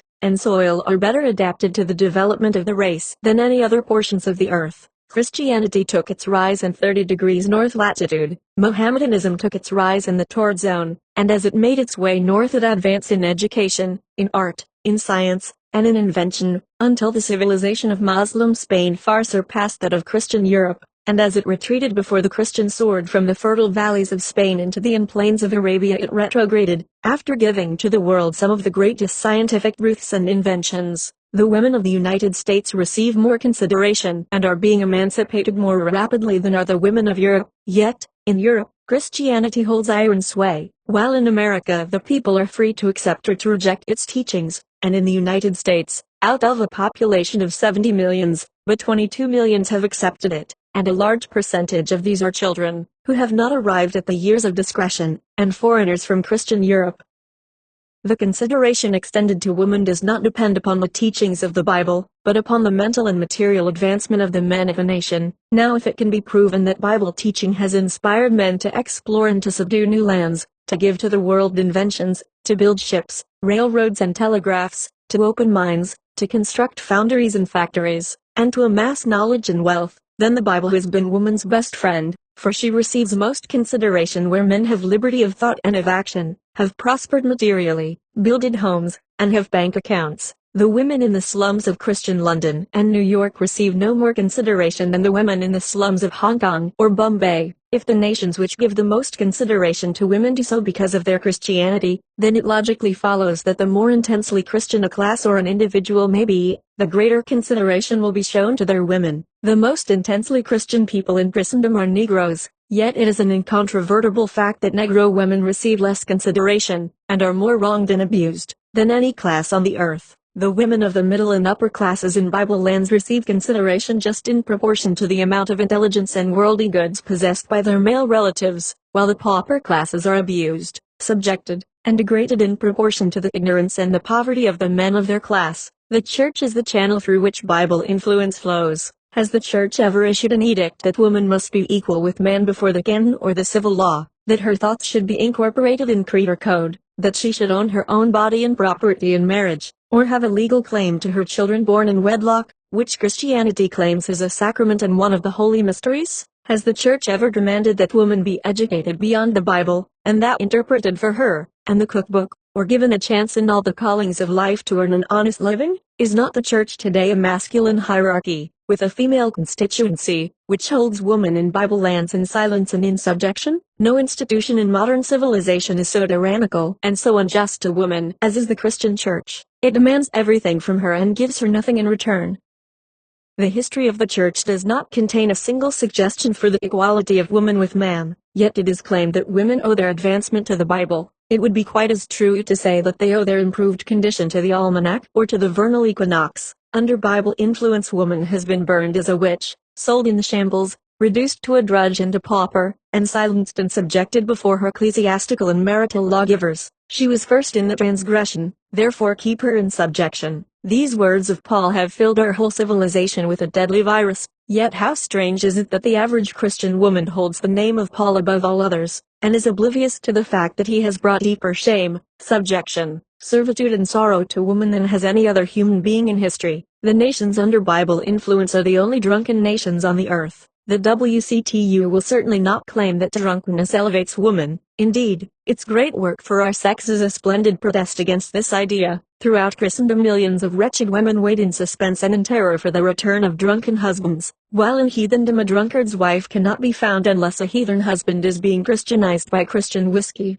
The Chinese women have their feet compressed, but, unlike Christian women, they do not need their feet to give broom drills or skirt dances for the benefit of their church. The child wives of India need to be rescued and protected, but no more than many adult wives in Bible lands need protection from drunken and brutal husbands. The heathen wife seeks death on her husband's funeral pyre, but the Christian wife is often sent to death by a bullet in her brain, or a knife in her heart. It is said that woman's ballot is unknown except where the gospel of Christ has mellowed the hearts of men until they became willing to do women justice. Justice through the ballot has been accorded only to the women of Wyoming, Colorado, Idaho, Utah, and faraway New Zealand. In these states the people are honest, industrious and law-abiding, but the influence of the gospel of Christ, according to religious statistics, is so small it would take a search warrant to find it, while Utah is full of Mormons and New Zealand is a convict dumping ground for Christian nations. Is this the extent of justice to women after the influence of the gospel of Christ has mellowed the hearts of men for 1900 years? The fact is that woman has been elevated in spite of Bible influence. Every effort that woman has made to secure education has been challenged by popes, bishops, priests, moderators, conferences and college presidents. Yet against all these protests, she has battered down the doors of Christian colleges and is now studying the Bible of science in conjunction with the Bible of the Christian religion. With increasing knowledge, woman is founding her faith on reason and demonstrated truth, instead of taking it secondhand from priest, parson or presbyter. Remove from Bible lands the busy brains and hands which have guided the plow and the locomotive, driven the machinery of the mine, the foundry, the factory, the home, the mental and the physical labor which have brought material prosperity, broadened the mind, subdued the brutal instincts, and humanized the race. Remove all these and leave but the Bible and its influence, and where, let me ask, would woman be today? Where, indeed, would man be? A crouching and cowering slave to the Bible doctrine of the divine right of kings, living as the brutes of the field, as he did when Bible Christianity was at the zenith of its power. Wherever in Christian lands man has been a slave, woman has been the slave of a slave. Imagine the condition of woman if today should be removed from Christian civilization the school, the steam engine, the smokestack and the printing press, and leave but the scriptures, the steeple and the parson. Would Elizabeth Cady Stantons, Mary A. Livermores and Frances E. Willards be the products of this strictly Christian civilization?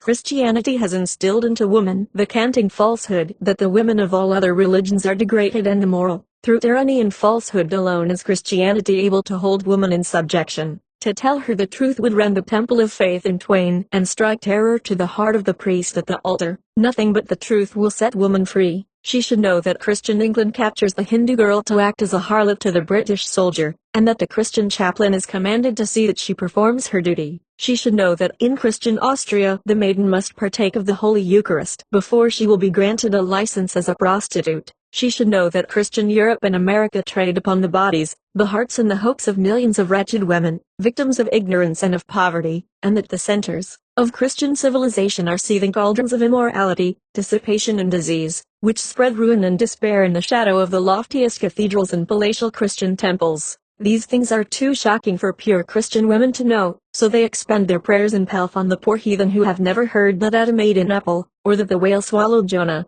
Christianity feeds and fattens on the sentiment and the credulity of women. It slanders the women of India, of China and of Japan that it may rob the woman of Europe and of America. Dr. Simmons, of the National Hospital at Yokohama, who has lived in the Orient for 35 years, says, the family in Japan is the cornerstone of the nation.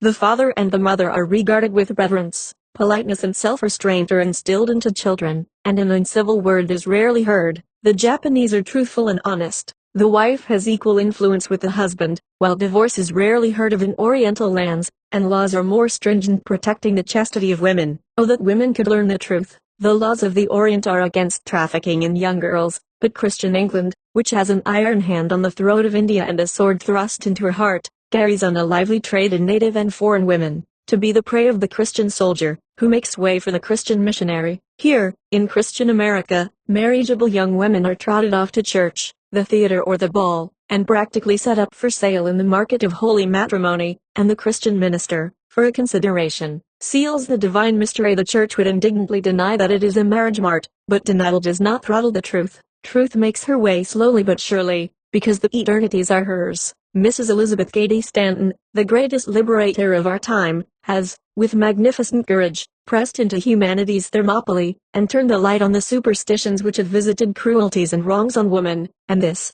too, under a system which claims to extend great consideration to the mothers of the race. O women of Christendom, will you not seek the truth? Leave the priestly mendicants who demand your devotion and your dollars, leave to their religion the heathen women on the banks of the Yangtze and the Ganges, and turn your eyes to millions of your enslaved, toiling, struggling sisters in Christendom whom it is claimed the Bible has elevated, and remember that these are the victims upon whom the glad feet of the gospel have been trampling for 2,000 years.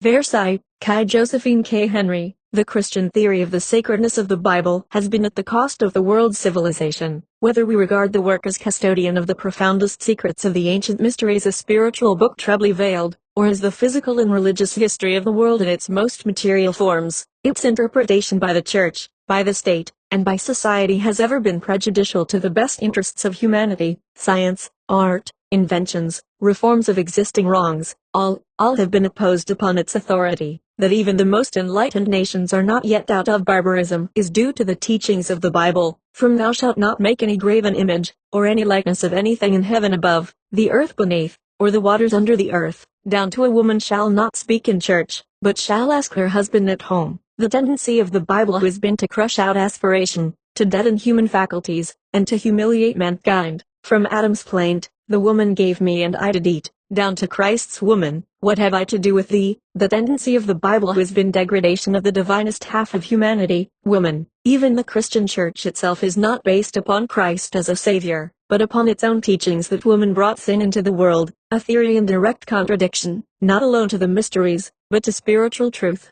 But our present quest is not what the mystic or the spiritual character of the Bible may be. We are investigating its influence upon women under Judaism and Christianity, and pronounce it evil. Matilda Jocelyn Gage. There is nothing tending to show that the women spoken of in the Bible were superior to the ones we know. There are today millions of women making coats for their sons, hundreds of thousands of women, true, not simply to innocent people falsely accused, but to criminals.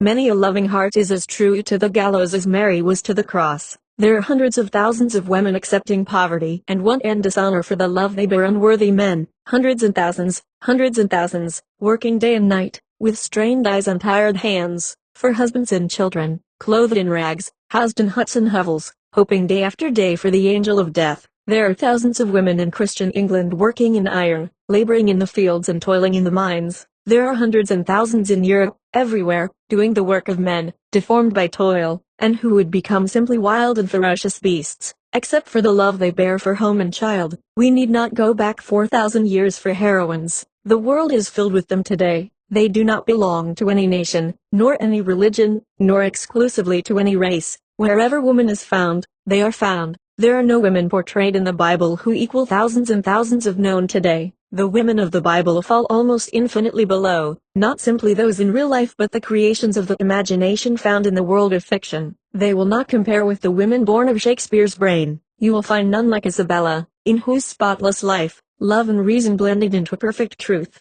nor Juliet, within whose heart, passion and purity met like white and red within the bosom of the rose, nor Cordelia, who chose to suffer loss rather than show her wealth of love with those who gilded dross with golden words in hope of gain, nor Miranda, who told her love as freely as a flower gives its blossom to the kisses of the sun, nor Imogen, who asked, what is it to be false, nor Hermione, who bore with perfect faith and hope the cross of shame, and who at last forgave with all her heart, nor Desdemona, her innocence so perfect and her love so pure that she was incapable of suspecting that another could suspect, and sought with dying words to hide her lover's crime. If we wish to find what the Bible thinks of woman, all that is necessary to do is to read it. We shall find that everywhere she is spoken of simply as property, as belonging absolutely to the man. We shall find that, whenever a man got tired of his wife, all he had to do was to give her a writing of divorcement, and that then the mother of his children became a houseless and homeless wanderer. We shall find that men were allowed to have as many wives as they could get, either by courtship, purchase, or conquest. The Jewish people in the olden time were, in many respects, like their barbarian neighbors. Anon, the Bible, viewed by men as the infallible word of God, and translated and explained for ages by men only, tends to the subjection and degradation of woman. Historical facts to prove this are abundant. In the dark days of witchcraft, through centuries, alleged witches were arrested, tried in ecclesiastical courts, tortured and hung or burned at the stake by men under priestly direction, and the great majority of the victims were women. Eve's alleged transgression, and the Bible edict in the days of the reputed witch of Endor, thou shalt not suffer a witch to live, being the warrant and divine authority for this awful slaughter of women. In the days of chattel slavery in our country, the slave laws, framed by men only, degraded woman by making her the defenseless victim of her slave master's passions, and then inflicting a cruel stab, reaching the heart of motherhood, by laws which made her children follow the condition of the mother, as slaves, never that of the father, as free women or men. the clergy became slaveholders and defenders of slavery without loss of priestly position or influence, and quoted Gerstbekennen as their justification. The Lord gave the word, great was the company of those that published it. Old version of the Bible, 68th Psalm. The Lord giveth the word, and great is the multitude of women who publish it. Revised version of the Bible, 68th Psalm. Here is a reform not against nature, nor the facts of history, but is true to the mother of the race, to her knowledge of the word, to her desire to promulgate it, to her actual participation in declaring and proclaiming it, and true to a present and continuous inspiration and influx of the Spirit. It is giveth, and not gave, in the past. And this one recognition of woman as preacher and apostle forbids the assertion that woman is degraded from Genesis to Revelation. The light of a more generous religious thought, a growth out of the old beliefs, impelled the learned Committee on Revision to speak the truth in regard to the religious character and work of women, and they have exalted her where before she was degraded. This revision is also prophetic of this era, for never were women doing so excellently the world's work, or, like Tryphena and Tryphosa, prophesying the light still to come. Catherine A.F. Stebbins. The general principles of righteousness and justice laid down in the Bible have elevated the race in general, the mothers included, and have aided in securing reforms for women, as well as for other classes. But the specific texts of St. Paul enjoining subjection upon women have undoubtedly been a hindrance. Alice Stone Blackwell 1. In my opinion, the teachings of the Bible have advanced woman's emancipation. Look at the freedom of the Jewish women of the Old Testament of Miriam, Deborah, Abigail, Ruth and Esther. In comparison, where were the Gentile women who knew not God? 2. The teachings of the Bible, particularly the New Testament, have dignified the mothers of the race. Christ was very severe to the men who were sinners. He called them scribes and Pharisees and hypocrites, and pronounced, woe be unto you. He even whipped the money changers out of the temple, but no rebuke to woman ever fell from his lips save the gentle one to Martha, that she cared too much for her home and her nice housekeeping. Christ's mission meant the elevation of womanhood. Compare Christian countries with the heathen countries, and see how Christianity elevates and heathenism degrades womanhood. I have studied the questions in the Indian Territory in our own United States. Under the influence of the Christian missionaries, the Indian woman is an important factor in church and state. Where the gospel of Christ is not preached, the women are slaves to the men. In their long tramps they do not even walk beside their husbands, but follow behind like dogs. I am aware that small ministers still preach foolishness, defining woman's sphere, but the real biblical Christianity elevates womanhood. Sarah M. Perkins. My dear Mrs. Stanton, I regard the Bible as I do the other so-called sacred books of the world. They were all produced in savage times, and, of course, contain many things that shock our sense of justice. In the days of darkness, women were regarded and treated as slaves. They were allowed no voice in public affairs. Neither man nor woman were civilized, and the gods were like their worshippers. It gives me pleasure to know that women are beginning to think and are becoming dissatisfied with the religion of barbarians. I congratulate you on what you have already accomplished and for the work you are now doing. Sincerely yours, Eva A. Ingersoll. In reading some of these letters and comments, I have been deeply impressed with the difficulty of substituting reason for superstition in minds once perverted by a false faith. Women have been taught by their religious guardians that the Bible, unlike all other books, was written under the special inspiration of the great ruling intelligence of the universe. Not conversant with works on science and higher criticism, which point out its fabulous pretensions, they cling to it with an unreasoning tenacity, like a savage to his fetish, though it is full of contradictions, absurdities and impossibilities, and bears the strongest evidence in every line of its human origin, and in moral sentiment is below many of the best books of our own day. They blindly worship it as the Word of God. When you point out what in plain English it tells us God did say to his people in regard to woman, and there is no escape from its degrading teaching as to her position, then they shelter themselves under false translations, interpretations and symbolic meanings. It does not occur to them that men learned in the languages have revised the book many times, but made no change in woman's position. Though familiar with the designs of God, trained in biblical research and higher criticism, interpreters of signs and symbols and Egyptian hieroglyphics, learned astronomers and astrologers, yet they cannot twist out of the Old or New Testaments a message of justice, liberty or equality from God to the women of the 19th century. The real difficulty in woman's case is that the whole foundation of the Christian religion rests on her temptation and man's fall, hence the necessity of a Redeemer and a plan of salvation. As the chief cause of this dire calamity, woman's degradation and subordination were made a necessity. If, however, We accept the Darwinian theory, that the race has been a gradual growth from the lower to a higher form of life, and that the story of the fall is a myth. We can exonerate the snake, emancipate the woman, and reconstruct a more rational religion for the 19th century, and thus escape all the perplexities of the Jewish mythology as of no more importance than those of the Greek, Persian and Egyptian. Elizabeth Cady Stanton, The Woman's Bible Repudiated, at the 28th Annual Convention of the National American Woman Suffrage Association, held in Washington, D.C., in January, 1896, the following was reported by the Committee on Resolutions, that this association is non-sectarian, being composed of persons of all shades of religious opinion, and that it has no official connection with the so-called Woman's Bible, or any theological publication.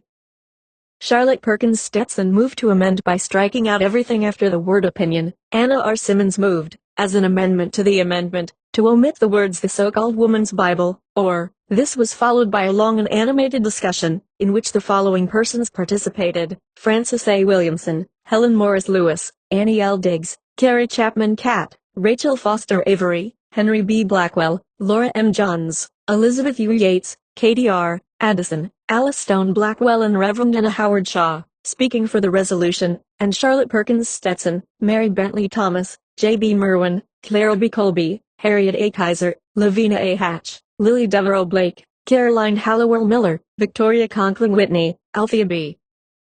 Stryker, and Cornelia H. Carey. Speaking against it, the president, Susan B. Anthony, left the chair and spoke with much earnestness against the adoption of the resolution as follows: The one distinct feature of our association has been the right of individual opinion for every member. We have been beset at every step with the cry that somebody was injuring the cause by the expression of some sentiments that differed with those held by the majority of mankind. The religious persecution of the ages has been done under what was claimed to be the command of God. I distrust those people who know so well what God wants them to do to their fellows, because it always coincides with their own desires. All the way along the history of our movement, there has been the same contest on account of religious theories. 40 years ago one of our noblest men said to me, "You would better never hold another convention than let Ernestine L. Rose stand on your platform, because that talented and eloquent Polish woman, who ever stood for justice and freedom, did not believe in the plenary inspiration of the Bible." Did we banish Mrs. Rose?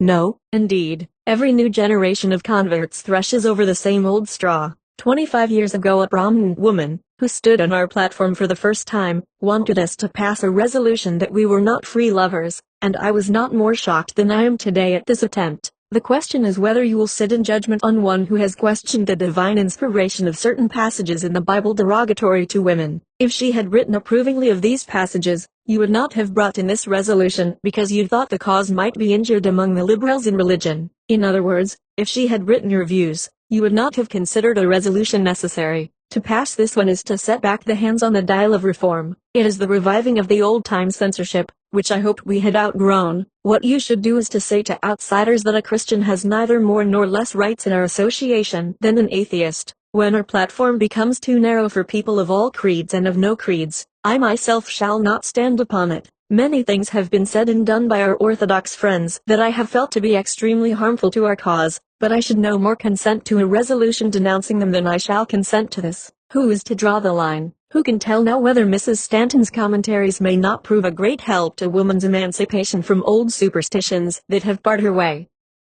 Lucretia Mott at first thought Mrs. Stanton had injured the cause of all woman's other rights by insisting upon the demand for suffrage, but she had sense enough not to bring in a resolution against it. In 1860, when Mrs. Stanton made a speech before the New York legislature in favor of a bill making drunkenness a cause for divorce, there was a general cry among the friends that she had killed the woman's cause. I shall be pained beyond expression if the delegates here are so narrow and illiberal as to adopt this resolution. You would better not begin resolving against individual action or you will find no limit. This year it is Mrs. Stanton, next year it may be me or one of yourselves who will be the victim. Are you going to cater to the whims and prejudices of people who have no intelligent knowledge of what they condemn? If we do not inspire in women a broad and Catholic spirit, they will fail, when enfranchised, to constitute that power for better government which we have always claimed for them. You would better educate 10 women into the practice of liberal principles than to organize 10,000 on a platform of intolerance and bigotry. I pray you, vote for religious liberty, without censorship or imposition. This resolution,